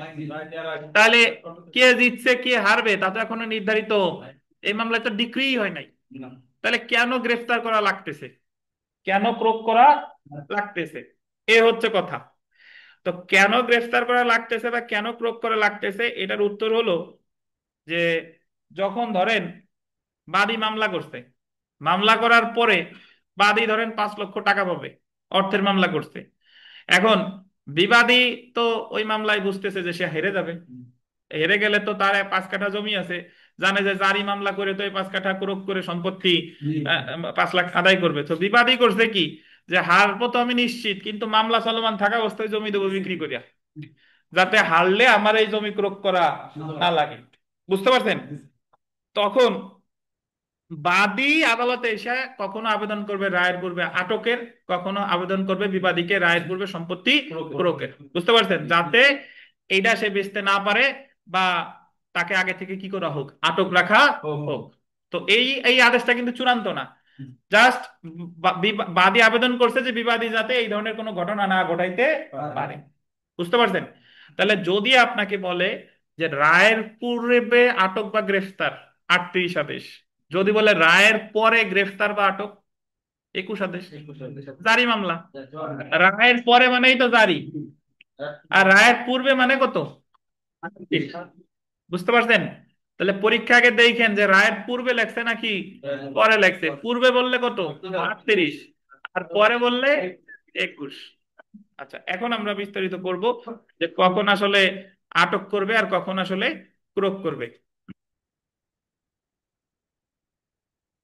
আইনের সাধারণ নিয়ম হলো আদালত রায় প্রদান করলে ডিক্রি বাস্তবায়ন করতে দায়ীকে, জাজমেন্ট ডেটরকে গ্রেফতার করা হতে পারে বা তার সম্পত্তি ক্রোক করা হতে পারে। 21 আদেশ নাকি? কিন্তু অনেক ক্ষেত্রে রায় প্রদানের পূর্বেই গোল দিবেন বিবাদীকে গ্রেফতার করার প্রয়োজন হতে পারে বা তার সম্পত্তি ক্রোক করার প্রয়োজন হতে পারে, যেন ডিক্রির ফলে বাদী যে প্রতিকারটি পেতে পারে তা কার্যকর করতে, আন্ডারলাইন করবেন, বিবাদী বিলম্ব না করতে পারে। এবং উক্ত ডিক্রি কার্যকর করা যাবে না এমন কোনো কাজ করা হতে বিবাদীকে কি রাখতে, বিরত রাখতে। 38 আদেশের অধীন গোল দিবেন 2 ধরনের আদেশ দিতে পারে। 38 আদেশে টোটালি 2টা প্রতিকার নিয়ে আলোচনা করেছে। একটা, প্রথম যেটা দেখেন, রায়ের পূর্বে গ্রেফতার। এই গ্রেফতারের আর একটা বাংলা হলো আটক। কি বলেন? আটক বা গ্রেফতার, অ্যারেস্ট বিফোর জাজমেন্ট। বিধি কত? 1 থেকে 4। তাহলে 38 আদেশের 1 থেকে 4 পর্যন্ত আলোচনা করেছে রায়ের পূর্বে আটক বা গ্রেফতার। ধারা কত? 94 ক। 94 ক। আর রায়ের পূর্বে ক্রোক যেটা, অ্যাসমেন্ট বিফোর জাজমেন্ট, বিধি লিখবেন 5 থেকে 13। এই জায়গায় 1 থেকে 13 আছে, লিখবেন কত? 5 থেকে 13। আর ধারা হলো কত? 94 ক।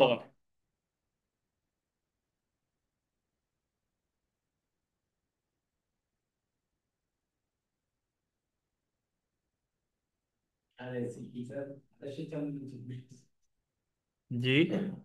28। কিন্তু স্যার ওই আবেদন করতে হবে যে এই যে মামলা করা হয়েছে, হ্যাঁ এই মামলাটা যদি সম্পত্তি বিক্রি করে ফেলে, তাহলে দেখা গেল যে মামলার যে এইটা আসবে হ্যাঁ ওটা হ্যাঁ, নেওয়া যাবে না। এই আবেদনটা যদি ওইটাতে নামঞ্জুর হয় এটি আসতেছি, সব উত্তর পাবেন, ধৈর্য ধরে বসেন, এখনো পড়ি নাই কিছু। সো রায়ের পূর্বে গ্রেফতার, এটা আছে 38 আদেশের 1 থেকে কত, 4। আর রায়ের পূর্বে ক্রোক, এটা আছে কত, 5 থেকে 13। এই আপনি এই পাশে চলে আসেন, এই পাশে আসেন, দেখেন। আচ্ছা, এখন আমরা 38 আদেশের 1 থেকে 4 বিধি রায়ের পূর্বে গ্রেফতার পূর্ব, দেখেন অ্যারেস্ট বিফোর জাজমেন্ট। দেওয়ানি কার্যবিধির 38 আদেশের 4 বিধির অধীন আদালত গোল দিবেন অর্থের মকদ্দমায় বিবাদীকে রায়ের পূর্বে দেওয়ানি কারাগারে আটকের আদেশ দিতে পারে। কি মামলায় বলেন? অর্থের মামলায়। তো এটার অর্থ কি? যে ক্ষেত্রে এটা আমরা জানলাম যে রায়ের পূর্বে আটকের আবেদন সকল প্রকার দেওয়ানি মামলায় করা যায় না, শুধু করা যায় কি মামলায়? অর্থাৎ বাদী কর্তৃক ওই মামলাটা হতে হবে একটা কি মামলা? অর্থের মামলা। যদি অর্থের মামলা করা হয় সেক্ষেত্রেই রায়ের পূর্বে আটকের আবেদন করা যাবে। স্থাবর সম্পত্তি পুনরুদ্ধার, বাটোয়ারা, তারপরে বন্ধকি সম্পত্তি, এই সকল ক্ষেত্রে কি রায়ের পূর্বে আটকের আবেদন করা যাবে? যাবে না। কি মামলা হতে হবে? অর্থের মামলা। এখন অর্থের মামলা তো হলো, বাট কখন আমি আবেদনটা করব? একটু কথা শুনেন আমার, বই পড়ে দেখেন। বাদী যখন অর্থের মামলা দায়ের করেছে এবং ওই মামলা চলমান থাকা অবস্থায় বিবাদী যদি আশঙ্কা করে যে এই মামলায় আমি হেরে যেতে পারি, তাহলে বিবাদীর 1 কাঠা জমি ছিল বা সয় সম্পত্তি ছিল বা 5 ভরি স্বর্ণ ছিল, যাই ছিল না কেন, সে মামলা হেরে যাওয়ার আশঙ্কায় অলরেডি ওইগুলো হস্তান্তর করে ফেলছে, উদ্যোগ নেয় নাই, হস্তান্তর হস্তান্তর করে ফেলছে, মানে হয় বিক্রি করছে নাহলে দান টান যা খুশি একটা করছে, তার কাছে আর এটা নাই। তাহলে বিবাদী যখন এটা বুঝতে পারবে, তার প্রতিকার কি? রায়ের পূর্বে আটকের, অথবা সরি, বাদী যখন এটা বুঝতে পারবে তাহলে প্রতিকার কি? রায়ের পূর্বে আটকের আবেদন করবে। বুঝতে পারছেন? তাহলে অর্থের মামলায় বিবাদী তার সম্পত্তি কি করছে? হস্তান্তর করে ফেলছে মামলায় হেরে যাওয়ার আশঙ্কায়। অথবা তার ধরেন কোনো সহায় সম্পত্তি নাই, সে নিজে পালাই চলে গেছে, পালাইয়া চলে গেছে, অথবা পালানোর উদ্যোগ নিছে। 3টা জিনিস, হয় তার সকল সম্পত্তি হস্তান্তর করেছে, উদ্যোগ নেয় নাই কিন্তু অলরেডি কি করে ফেলেছে, নিজে পলায়ন করেছে মানে পালাইয়া চলে গেছে, অথবা পালানোর কি নিছে, উদ্যোগ নিছে। এই 3টা যদি বিবাদী করে কোন মামলায়? অর্থের মামলায়। তাহলে বাদীর প্রতিকার কি? রায়ের পূর্বে আটকের আবেদন। বুঝছেন? এই এই এই জিনিসগুলা থেকে প্রশ্ন আসে যে কোন ধরনের মামলায় বাদী রায়ের পূর্বে আটকের আবেদন করতে পারে? অর্থের মামলায়, যখন বিবাদী সম্পত্তি অলরেডি হস্তান্তর কি করছে, অথবা নিজে পালাইয়া চলে গেছে, অথবা কেবল বাসে উঠতেছে। এই সকল ক্ষেত্রে আবেদন করতে হবে কিসে? রায়ের পূর্বে আটকের বা গ্রেফতারের। কে করবে? বাদী। বুঝতে পারছেন? এই যে এবার দেখি, একটু দেখেন। আদালত রায়ের পূর্বে বিবাদীকে গ্রেফতারের আদেশ দিতে পারে যদি বিবাদী বাদীকে বিলম্বিত করার নিমিত্তে, এ দেখছেন, বিবাদী বাদীকে বিলম্বিত করার নিমিত্তে বা আদালতের কোনো পরোয়ানা এড়াবার লক্ষ্যে কিংবা তার বিরুদ্ধে জারি হতে পারে এরূপ কোনো ডিক্রি জারি ব্যাহত বা বিলম্বিত করার উদ্দেশ্যে বিবাদী, এই যে দেখেন, আত্মগোপন করেছে। আত্মগোপন করেছে মানে কি? অলরেডি চলে গেছে, বা আদালতের আঞ্চলিক সীমানা ত্যাগ করেছে, আন্দোলন ত্যাগ করেছে, অথবা আত্মগোপন করার বা আদালতের একটি স্থানীয় সীমা ত্যাগ করার গোল দিবেন উদ্যোগ নিয়েছে। উপরের ডাউলো অলরেডি পালাই চলে গেছে, আর 2 নাম্বার কি? উদ্যোগ নিয়ে, বা তার সম্পত্তি বা সম্পত্তির কোনো অংশ হস্তান্তর করেছে। এই সম্পত্তি বা সম্পত্তির কোনো অংশ কি করেছে? হস্তান্তরের উদ্যোগ নিছে না, হস্তান্তর অলরেডি করে দিতে, বা আদালতের এখতিয়ারের স্থানীয় সীমা হতে অপসারণ করেছে। পরেরটা একই, যে দেখেন, বিবাদী বাংলাদেশে ত্যাগ করার প্রচেষ্টা করেছে, যে বিবাদের বিরুদ্ধে জারিকৃত কোনো ডিগ্রি প্রদত্ত হলে তা প্রয়োগ করতে বাধাগ্রস্ত বা বিলম্বিত করতে পারে। সেই ক্ষেত্রে আদালত বিবাদীকে গ্রেফতারের জন্য পরোয়ানা জারি করবে, এবং কেন তিনি আদালতে হাজির হওয়ার জন্য জামানত প্রদান করবে না তার কারণ দর্শাবার জন্য তাকে আদালতের সম্মুখে আনার আদেশ দিতে পারবে। বিবাদী যদি পরোয়ানা জারি করুক কর্মকর্তার নিকট বাদীর দাবিকৃত অর্থ জমা দেন, তাকে গ্রেফতার করা যাবে না। আচ্ছা, এখানে কয়েকটা কথা লেখেন। লেখেন 38 আদেশের 1 বিধি, 38 আদেশ বিধি 1,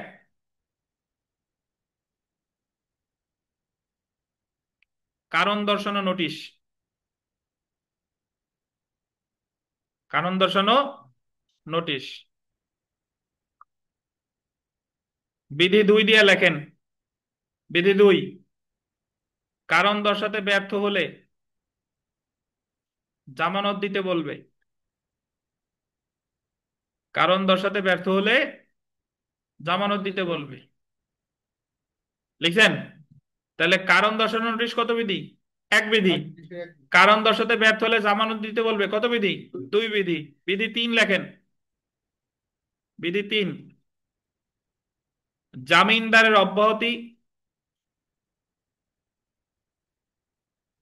জামিনদারের অব্যাহতি এবং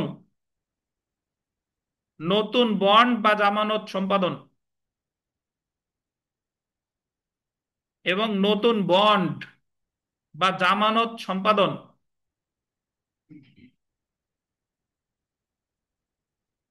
লিখছেন? এবার বিধি 4টা লেখেন। বিধি 4 লেখেন। বিধি 2 অথবা 3-এর ব্যর্থতার জন্য আটক। বিধি 2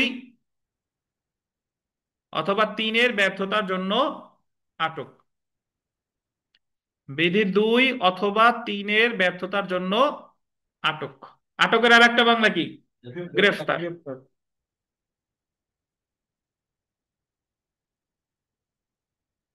তো আমরা নামাজের বিরতিতে যাব, তার আগে একটা কথা বলে যাই, সেটা হলো যে আপনি রায়ের পূর্বে যখন বিবাদী যখন এই সকল ঘটনা ঘটাইছে, সম্পত্তি হস্তান্তর করছে বা পালাই চলে গেছে, তখন রায়ের পূর্বে আটকের দরখাস্তটা করবে বাদী 38 আদেশের 4-এ। আদালতে গিয়ে দরখাস্ত দেবে 38 আদেশের কততে? 4-এ দরখাস্ত দেওয়ার পরে আদালত সরাসরি তারে আটক করবে না। আদালত আগে তারে কারণ দর্শানোর নোটিশ দিবে যে কেন তোমার গ্রেফতার করা হবে না। 38 আদেশের কত? 1। কারণ দর্শাইতে সে যদি ব্যর্থ হয় বা আদালত সন্তুষ্ট না হয়, তারে বলবে যে তুমি জামানত দিবে এত টাকা। এটা 38 আদেশের কত? 2। আচ্ছা, ধরেন সে জামানত দিছে, কিন্তু আদালত তারে বলতে পারে যে এই জামানত হবে না, আবার নতুন করে জামানত দিবা এত টাকা। 38 আদেশের কত? 3। আর 4-এ এসে বলতেছে যদি সে 2-এ ব্যর্থ হয়, 2-এ ব্যর্থ হয় মানে জামানত দিতে যদি ব্যর্থ হয়, তাহলে তারে আটক করবে। অথবা 2 দিছিল, পরে আবার নতুন করে তারে জামানত দিতে বলছে, দিতে ব্যর্থ হয়েছে, তাহলে তারা কি করবে? আটক করবে। বুঝতে পারছেন? তাহলে সরাসরি কিন্তু কাউরে গ্রেফতার করবে না। প্রথমত তাকে কারণ দর্শানোর নোটিশ দিবে 1, কারণ দর্শাতে ব্যর্থ হলে জামানত দিতে বলবে 2, নতুন করে বন্ড সম্পাদনের নির্দেশ দিবে 3, জামানত দিতে ব্যর্থ হইলে বা নতুন বন্ড সম্পাদনে ব্যর্থ হইলে তাকে আটক করবে 38 আদেশের 4। তো নামাজের বিরতি, এরপরে আবার আমরা আসতেছি। আচ্ছা, আমরা পড়াই ফিরি। দেখেন, রায়ের পূর্বে, বিরতির আগে বলছিলাম রায়ের পূর্বে আটকের আবেদন কখন করে? যদি বিবাদী অর্থের মামলায় বিবাদী সম্পত্তি স্থানান্তর করে ফেলছে, পালানোর উদ্যোগ নিছে বা পালাইয়া চলে গেছে। তো এর মধ্যে 4টা বিধি আমরা পড়ছিলাম। 1 বিধিতে হলো কারণ দর্শানো, 2 বিধিতে কি? কারণ দর্শাইতে ব্যর্থ হলে জামানত, নতুন করে জামানত 3 বিধি, আর 2 বা 3-এ ব্যর্থ হলে কি? 4-এ করবে আটক। একটু পড়ি, দেখেন। তো দেওয়ানি কারাগারে আটক দেখেন যে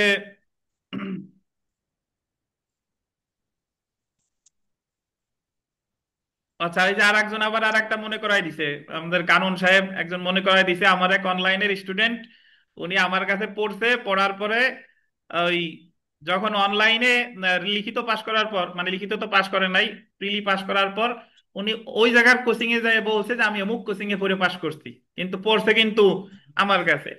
এরপরে তার কাছে আজ পর্যন্ত লিখিত 6,000 কোর্স ফি আমি পাই, এবং এই দাবি আমি কিয়ামত পর্যন্ত পারবো না। এই 6,000 আপনার কাছে পাই, এটা আমার দাবি রইলো। এখন পর্যন্ত আমার টাকা পয়সা দেয় নাই। অনলাইনের উনি একজন সিলেট থেকে। তো যদি কখনো আমার দাবি পৌঁছায়, মনে করেন যে স্যার এই দাবি ছাড়ে নাই, আচ্ছা আসেন, আমার কষ্ট কষ্ট করা। দেখেন, দেওয়ানি কারাগারে আটক। বিবাদী উপযুক্ত কারণ দর্শাতে ব্যর্থ হইলে আদালত তাকে পর্যাপ্ত অঙ্কের টাকা বা অন্য কোনো সম্পত্তি আদালতে জমা দিতে আদেশ দিবে। এটা আমরা পড়ছি। জামানত দিতে ব্যর্থ হলে তাকে, আন্ডারলাইন করবেন, 6 মাসের বেশি সময়ের জন্য দেওয়ানি কারাগারে আটক দিবে না। অথবা যদি মূল্যবান 50 টাকার বেশি না হয় তাহলে কত? 6 সপ্তাহ। এটা হচ্ছে ওই ইসের মতো, জারি মামলার ক্ষেত্রে 50 টাকার বেশি হলে 6 মাস, আর 50 টাকার কম হলে 6 সপ্তাহ। এক্সাক্ট 50 টাকা হলে 6 সপ্তাহ। বুঝছেন? এখন একটু আগে উনি প্রশ্ন করছিল, একজন হিজবুল সাহেব প্রশ্ন করছে যে যদি রায়ের পূর্বে আটকের আবেদন করছি, আটকের আবেদন যদি না মঞ্জুর হয় তাহলে আমার প্রতিকার কি, বা আটক আটক করে ফেলাইছে তাহলে বিবাদীর প্রতিকার কি? দেখেন, জেনে রাখা ভালো, 38 আদেশের 1 থেকে 4 বিধি গোল দিবেন অর্থের মোকদ্দমার ক্ষেত্রে প্রযোজ্য। দেওয়ানি কার্যবিধির 38 আদেশ অনুযায়ী বিবাদীকে রায়ের পূর্বে গ্রেফতারের আদেশ কোন স্থাবর সম্পত্তি, ভূমি সংক্রান্ত মোকদ্দমায় বাটোয়ারা, নিষেধাজ্ঞা, ফরক্লোজার, বন্ধকি সম্পত্তি, জামানত ফেরত পাওয়ার ক্ষেত্রে মঞ্জুর করা যায় না। মানে তাহলে রায়ের পূর্বে আটকের আবেদন শুধু কোন ক্ষেত্রে? অর্থের মামলা, আর অন্য কোনো মামলায় কিন্তু হবে না।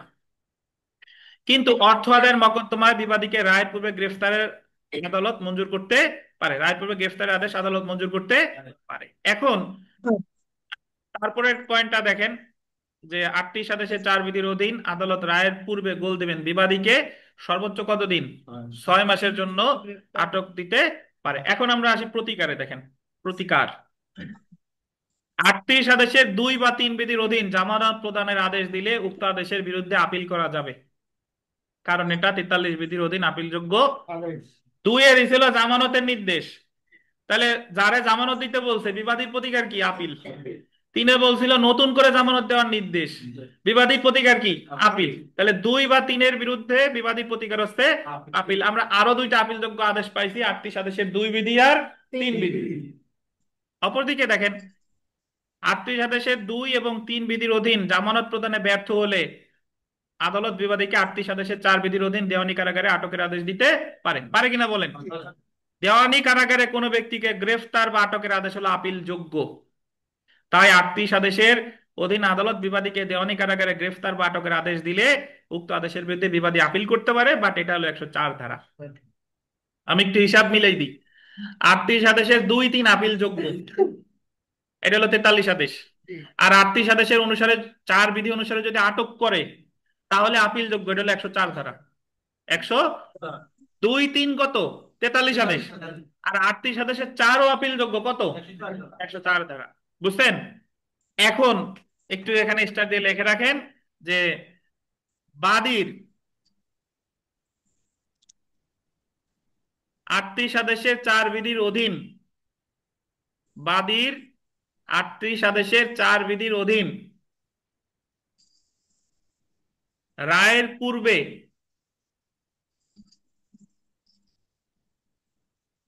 আটকের দরখাস্ত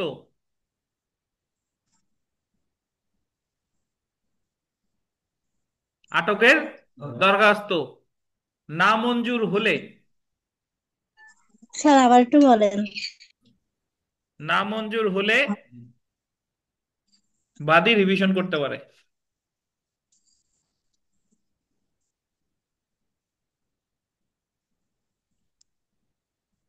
আবার একটু বলি, লুফসানা শুনেন, বলতেছে যে রায়ের পূর্বে আটকের দরখাস্ত তো বাদী করে না, বাদী করে 38 আদেশের কততে? 4-এ। এই 38 আদেশের 4-এর দরখাস্ত যদি নামঞ্জুর হয়, মানে বাদী যা চাইছিল বাদীর তা দেয় নাই, তাহলে বাদীর প্রতিকার রিভিশন। অর্থাৎ সংক্ষেপে লিখে রাখতে পারেন লুফসানা, আপনি লেখেন 38 আদেশের 4-এর দরখাস্ত নামঞ্জুর হইলে রিভিশন, আর 38 আদেশের 4-এর দরখাস্ত মঞ্জুর হইলে যদি গ্রেফতার করে তাহলে প্রতিকার কি? আপিল। বুঝছেন? তাহলে বাদী তো আবেদন করে 38 আদেশের 4-এ, বাদীর দরখাস্ত 38 আদেশের 4-এর রায়ের পূর্বে আটকের দরখাস্ত যদি নামঞ্জুর করে তাহলে বাদীর প্রতিকার কি? রিভিশন। বুঝছেন? আর যদি তার দরখাস্ত মঞ্জুর করে বিবাদীরা আটক করে তাহলে প্রতিকার কি? বিবাদের 104 ধারায় আপিল। বুঝতে পারছেন? এই হলো রায়ের পূর্বে আটকের A to Z, এর বাইরে কিছু নাই। সংক্ষেপে বলে দেই, অনেক কথা বলছি, সংক্ষেপে মিলান। রায়ের পূর্বে আটকের আবেদন করে কে? বাদী। আছে কত ধারায়? 94 ক। কোন ধরনের মামলায়? অর্থের মামলায়। অর্থের মামলায় বিবাদী সম্পত্তি হস্তান্তর করছে নাকি নিজে পালাই চলে গেছে, বা পালানোর কি উদ্যোগ নিছে, বাদী দরখাস্ত করবে 38 আদেশের কততে? 4-এ। 38 আদেশের 4-এ দরখাস্ত করলে সরাসরি আটক করবে না, কারণ দর্শানোর নোটিশ দিবে কত বিধিতে? বিধিতে। কারণ দর্শাতে ব্যর্থ হলে জামানত দিতে বলবে 2 বিধিতে। জামানত দিতে, নতুন করে জামানত দিতে বলতে পারে কত বিধিতে? 3 বিধিতে। 2 বা 3-এ ব্যর্থ হলে আটক করবে আটত্রিশ আদেশের 4-এ। এখন যিনি বিবাদী, 2-3-এর বিরুদ্ধে ওনার প্রতিকার হলো আপিল, 43 আদেশ। আর 4-এর বিরুদ্ধে ওনার প্রতিকার আপিল 104 দ্বারা। অপরদিকে রায়ের পূর্বে আটকের আবেদন যে বাদী করলো, তার আবেদনটা যদি নামঞ্জুর হয়, তাহলে তার প্রতিকার কি? বুঝছেন? এই হলো রায়ের পূর্বে আটক। কোনো প্রশ্ন থাকলে করেন।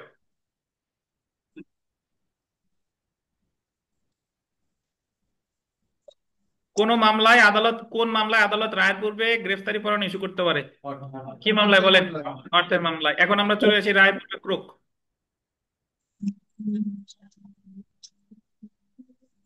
রায়ের পূর্বে ক্রোক, অ্যাটাচমেন্ট বিফোর জাজমেন্ট। আগে আমরা আলোচনা শুনেন, তারপরে আমরা পড়বো। দেখেন,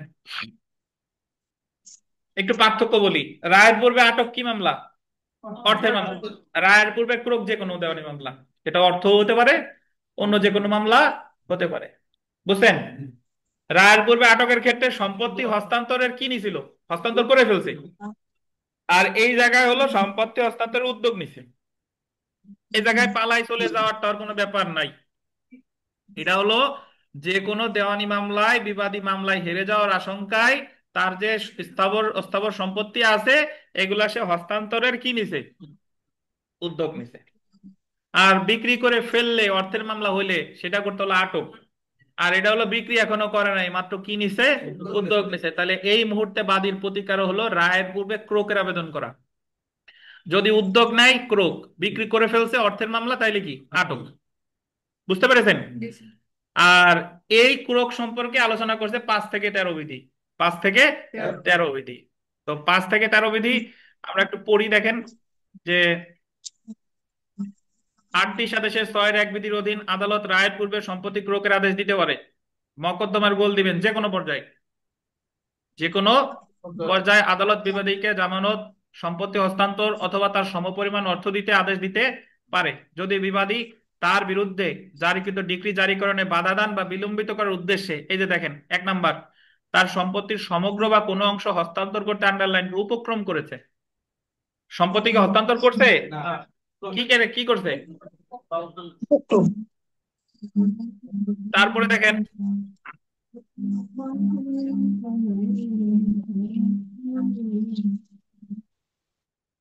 তার সমস্ত সম্পত্তি বা উহার কোনো অংশ আদালতের এখতিয়ারভুক্ত এলাকার সীমানা হতে অপসারণের উপক্রম করেছে। একই কথা, জি। উদ্যোগ নিছে মাত্র। বুঝছেন? সেই ক্ষেত্রে আদালত বিবাদীকে নির্দেশ দিতে পারে আদালত নির্ধারিত সময়ের মধ্যে নির্দিষ্ট পরিমাণ টাকা জামানত হিসেবে দাখিল করার জন্য, বা উক্ত সম্পত্তি বা হওয়ার মূল্য বা ডিক্রি পরিশোধ হওয়ার মতো উপযুক্ত অংশ আদালতের এখতিয়ারে ন্যস্ত করার জন্য, বা বিবাদী কেন জামানত দাখিল করবে না উহার কারণ দর্শাতে হাজির হওয়ার জন্য। এখানে একটু লেখেন, আমি বলি। প্রথমে লেখেন 38 আদেশের বিধি 5। 38 আদেশের বিধি 5 আগে লেখেন, তারপরে পড়বো। বিধি 5 দিয়ে হাইপেন দিয়ে লেখেন জামানত দেওয়ার নির্দেশ। জামানত দেওয়ার নির্দেশ লিখছেন? তারপরে অবলিক দেন, সরে বল ওই রশিয়ার ক দিয়েন না যেন। জামানত দেওয়ার নির্দেশ, অবলিক দিয়ে লেখেন কেন জামানত দিবে না, কারণ দর্শাবে। কেন জামানত দিবে না, কারণ দর্শাবে।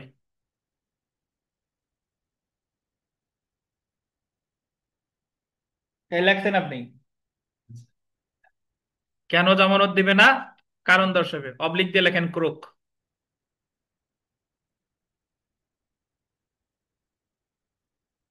লিখছেন? আমি ব্যাখ্যা দিচ্ছি পরে। বিধি 6 লেখেন, বিধি 6।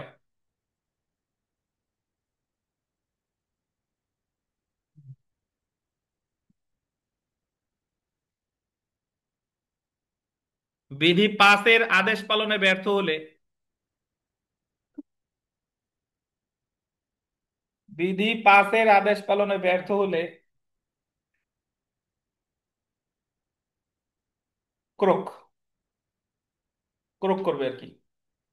বিধি 5-এর আদেশ পালনে ব্যর্থ হলে ক্রোক করবে, কোড়ক না কিন্তু, কি ক্রোক, কোড়ক বলেন না আবার কেউ। আচ্ছা, দেখেন, আমি একটু ব্যাখ্যা দিই ভাই। আপনি রায়ের পূর্বে সম্পত্তি ক্রোকের আবেদন কেন করবেন সেটা তো বুঝতেন। মানে যে কোনো একটা দেওয়ানি মামলায় সে মামলা হেরে যাওয়ার আশঙ্কায় সম্পত্তি হস্তান্তরের কি নিছে, উদ্যোগ নিছে। এখন উদ্যোগ নিলে আপনি বাদী হিসেবে দরখাস্ত করবেন 38 আদেশের 5-এ, 5 বিধিতে তার সম্পত্তি ক্রোকের আবেদন করছেন। তো 5-এ কি আদেশ দিতে পারে দেখেন, তারে জামানত দিতে বলবে, অথবা কি, কেন জামানত দেবে না কারণ দর্শাইতে বলবে, অথবা এগুলা না বইলা সরাসরি কি করতে পারে, প্রয়োগ করতে পারে। বুঝছেন? আর 6 বিধিতে বলতেছে যে 5-এর আদেশ পালনে ব্যর্থ হলে, 5-এর আদেশ মানে হলো জামানত দিতে বলছিল দেয় নাই, কারণ দর্শাইতে বলছিল করে নাই, তাহলে প্রয়োগ করবে 38 আদেশের কততে, 6। তো এখানে একটা বিষয় দেখেন, উনি ক্রোকের আবেদন 5-এও করা যায়, 6-এও করা যায়। এখন আপনি করবেন কততে? যদি 5-এ করেন তাহলে আদালত সরাসরি 5-এ কিন্তু ক্রোক করতে পারে, মানে ওই তিনটার যে কোনো একটা করবে, হয় জামানত দিতে বলবে, না হলে কারণ দর্শাইতে বলবে, না হলে সরাসরি কি করবে, ক্রোক করবে। আর যদি আপনি 6-এ করেন, 6-এ দরখাস্ত করেন, তাহলে কিন্তু সরাসরি ক্রোকের আদেশ দিবে না, আগে কি দিবে, জামানত দিতে বলবে, না হলে কারণ দর্শাইতে বলবে। এটা যদি ব্যর্থ হয় তাহলে যে করবে কি, ক্রোক। বুঝতে পারছেন?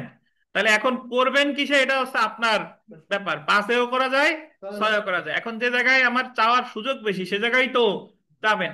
38 আদেশের 5-এ চাইলে সরাসরি ক্রোক আদালত করতে পারে। এবার ওই পেজে মানে যেখানে পড়তেছিলাম ওই জায়গায় একটু চলে যায়, দেখেন।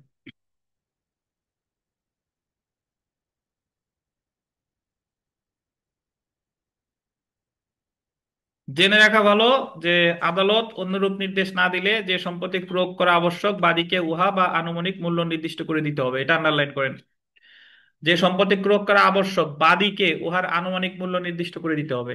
মানে বাদী তো ক্রয়ের আবেদন করছে, তো আদালত বাদীরে বলে দিবে যে তুমি যে সম্পত্তি ক্রয় করতে বলতেছো এই সম্পত্তির আনুমানিক মূল্য কত, এটা নির্দিষ্ট করে কে দিবে, বাদী। আদালত উক্ত আদেশের সাথে এইরূপ নির্দিষ্ট সম্পত্তির সমগ্র বা উহার কোনো অংশ শর্ত সাপেক্ষে ক্রোকেরও আদেশ দিতে পারে। তারপরে দেখেন, জামানত দাখিল না করার কারণ দর্শাতে ব্যর্থ হইলে, আমরা জানি যদি জামানত দিতে ব্যর্থ হয় তাহলে কি করবে, ক্রোক। হুম। যে ক্ষেত্রে বিবাদী নির্ধারিত সময়ে কেন জামানত দাখিল করবে না তার কারণ দর্শাতে ব্যর্থ হয়, যদি প্রয়োজনে জামানত দাখিলে ব্যর্থ হয় তখন আদালত উল্লেখিত সম্পত্তির রায় ঘোষণার পূর্বে ক্রোকের আদেশ দিতে পারে। আর বল দিবেন বিবাদী কারণ দর্শাইলে বা প্রয়োজনীয় জামানত জমা দিলে বা মোকদ্দমাটি খারিজ হয়ে গেলে আদালত ক্রোক আদেশ প্রত্যাহার করতে পারে। তাহলে ক্রোক আদেশ কেন প্রত্যাহার করবে, কারণ দর্শালে, জামানত জমা দিলে, অথবা কি, খারিজ হয়ে গেলে। তো এখানে একটু স্টার্ট দিয়ে লিখে রাখেন, ক্রোকের কোনো নির্দিষ্ট মেয়াদ নেই, মানে কতদিন ক্রোক করে রাখবে এটার কোনো নির্দিষ্ট মেয়াদ নেই।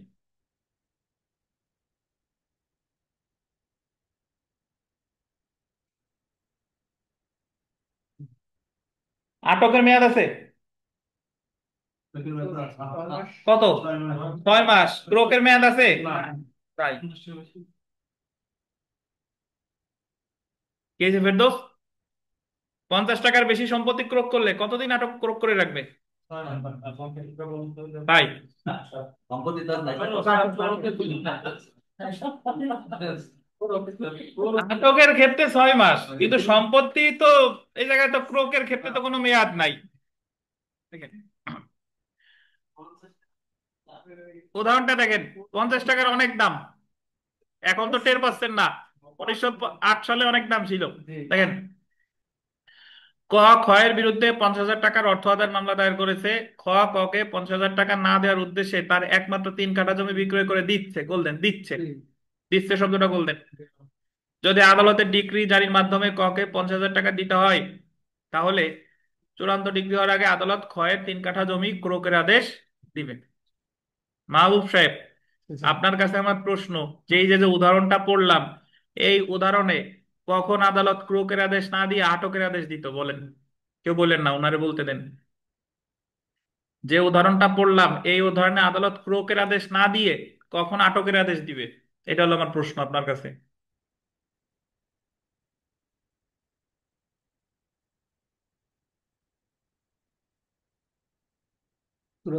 হওয়ার আগে বলেন পড়েন, মার খেয়েন না ফেরদৌস, বলেন। অ্যাবসেন্ট ছিলাম একটা আবার পড়েন বলতেছি যে এই উদাহরণটাই তো ক্রোকের আদেশ দিতে, কিন্তু এই জায়গায় আটকের আদেশ দিত, বিবাদীরা আটক করবে, ক্রোক না। কখন? এটা হলো আপনার কাছে প্রশ্ন। পারবেন কি পারবেন না?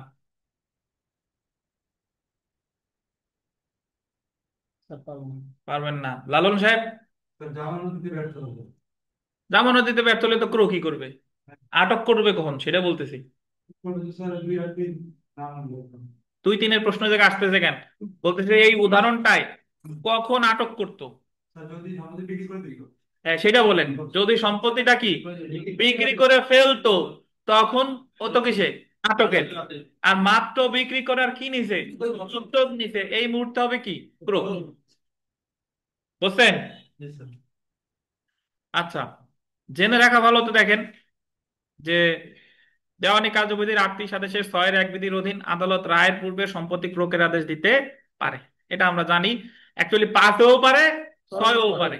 আচ্ছা, এটা পরেরটা গুরুত্বপূর্ণ। আদালত কৃষি পণ্য ক্রোকের আদেশ দিতে পারে না যদি উক্ত কৃষি পণ্য কৃষকের দখলে থাকে। 8টি সাদেশের 12 বিধি আছে। কৃষি পণ্য মানে ধান, তা যা, ধান পাট যা যা আছে এগুলো ক্রোকের আদেশ দিতে পারে না যদি কিসে থাকে, কৃষকের দখলে থাকে। আছে। পাইছেন?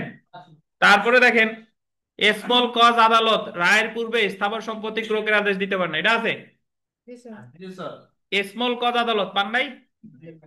স্মল কজ আদালত রায়ের পূর্বে স্থাবর সম্পত্তি আটকের আদেশ দিতে পারে নাই। স্টার দিয়ে লেখেন অস্থাবর সম্পত্তি আটকের আদেশ দিতে পারে, ক্রোকের আদেশ দিতে পারে। কি আটক তো না, ক্রোক। স্মল কজ আদালত স্থাবর সম্পত্তি ক্রোকের আদেশ দিতে পারে না, ক্রোকের লেখেন, ক্রোকের আদেশ দিতে পারে না। তবে কিসে কি সম্পত্তি ক্রোকের আদেশ দিতে পারে, অস্থাবর সম্পত্তি।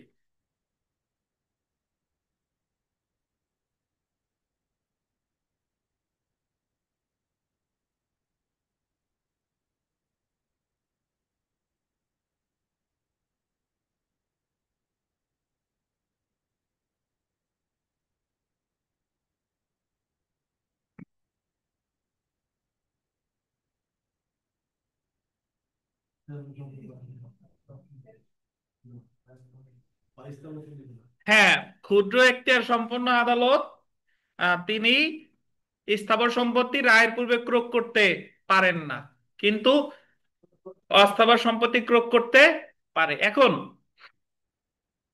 আইন হচ্ছে এমন জিনিস, এই ধারায় কিন্তু বলে নাই যে অস্থাবর সম্পত্তি পারে, কিন্তু বলা আছে স্থাবর সম্পত্তি পারে না। তাহলে ওইটা পারে না মানে যেটা লেখা নাই সেইটা কি পারে।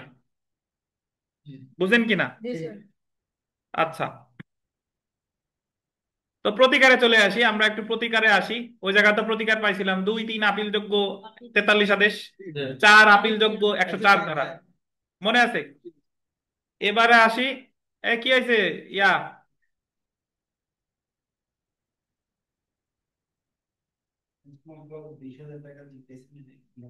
আমি লেখাইছিলাম না, আপনি লিখছিলেন এমনি নিজে বোঝার স্বার্থে। স্মল ক্ষুদ্র একটার সম্পন্ন আদালত বলতে বোঝায় যে সকল মামলার মূল্যমান 20,000 টাকা পর্যন্ত, এইগুলা সরাসরি দেওয়ানি আদালত বিচার করবে না, এইগুলা বিচার করবে ক্ষুদ্র একটার সম্পন্ন আদালত।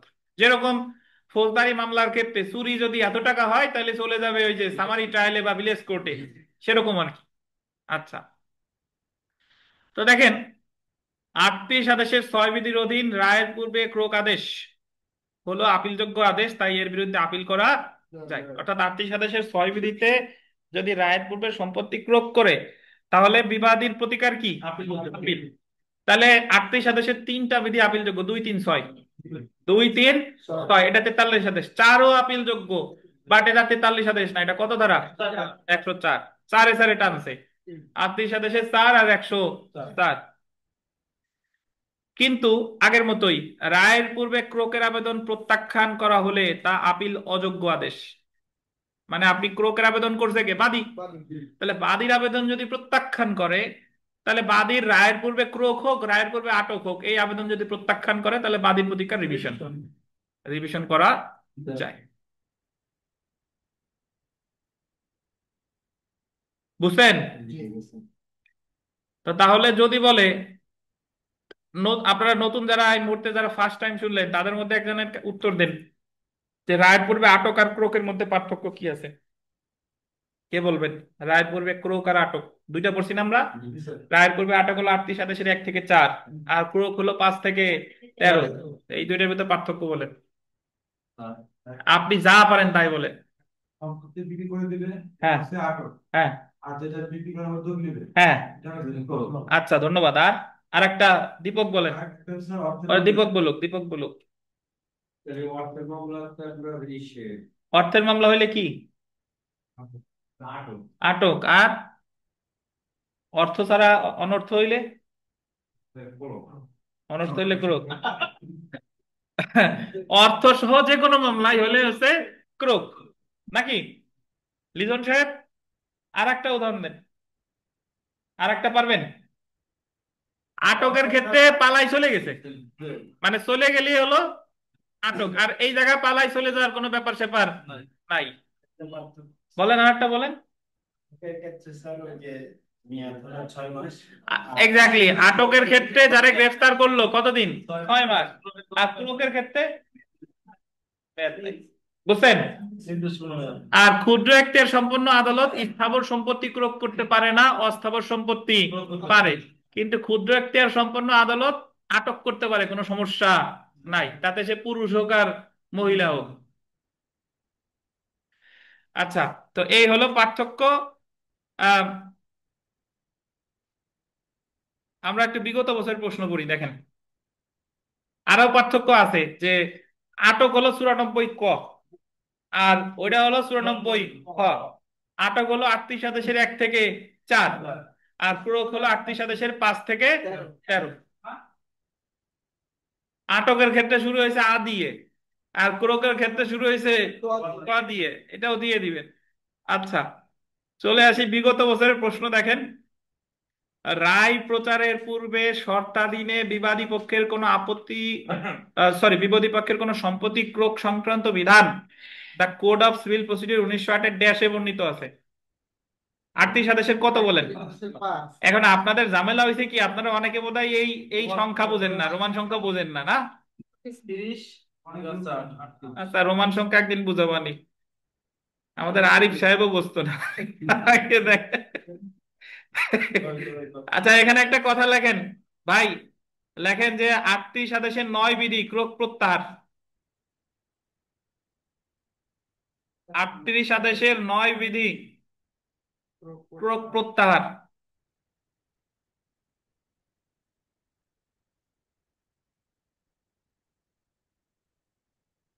লিখছেন? 2 নং প্রশ্নটা পড়ি।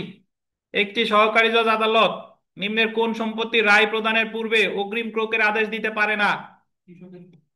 কৃষকের ফসল। নিচে লেখেন বিধি 12। ওই যে কৃষকের দখলে থাকলে সেটা ক্রোক করা যাবে না। তারপরেরটা দেখেন, কোনটি রায়ের পূর্বে ক্রোকযোগ্য নয়?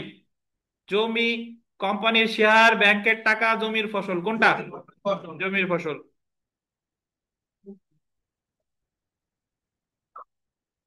তো এখন এই জায়গায় আমাদের অনেক প্রশ্ন আছে, সব প্রশ্ন গুরুত্বপূর্ণ।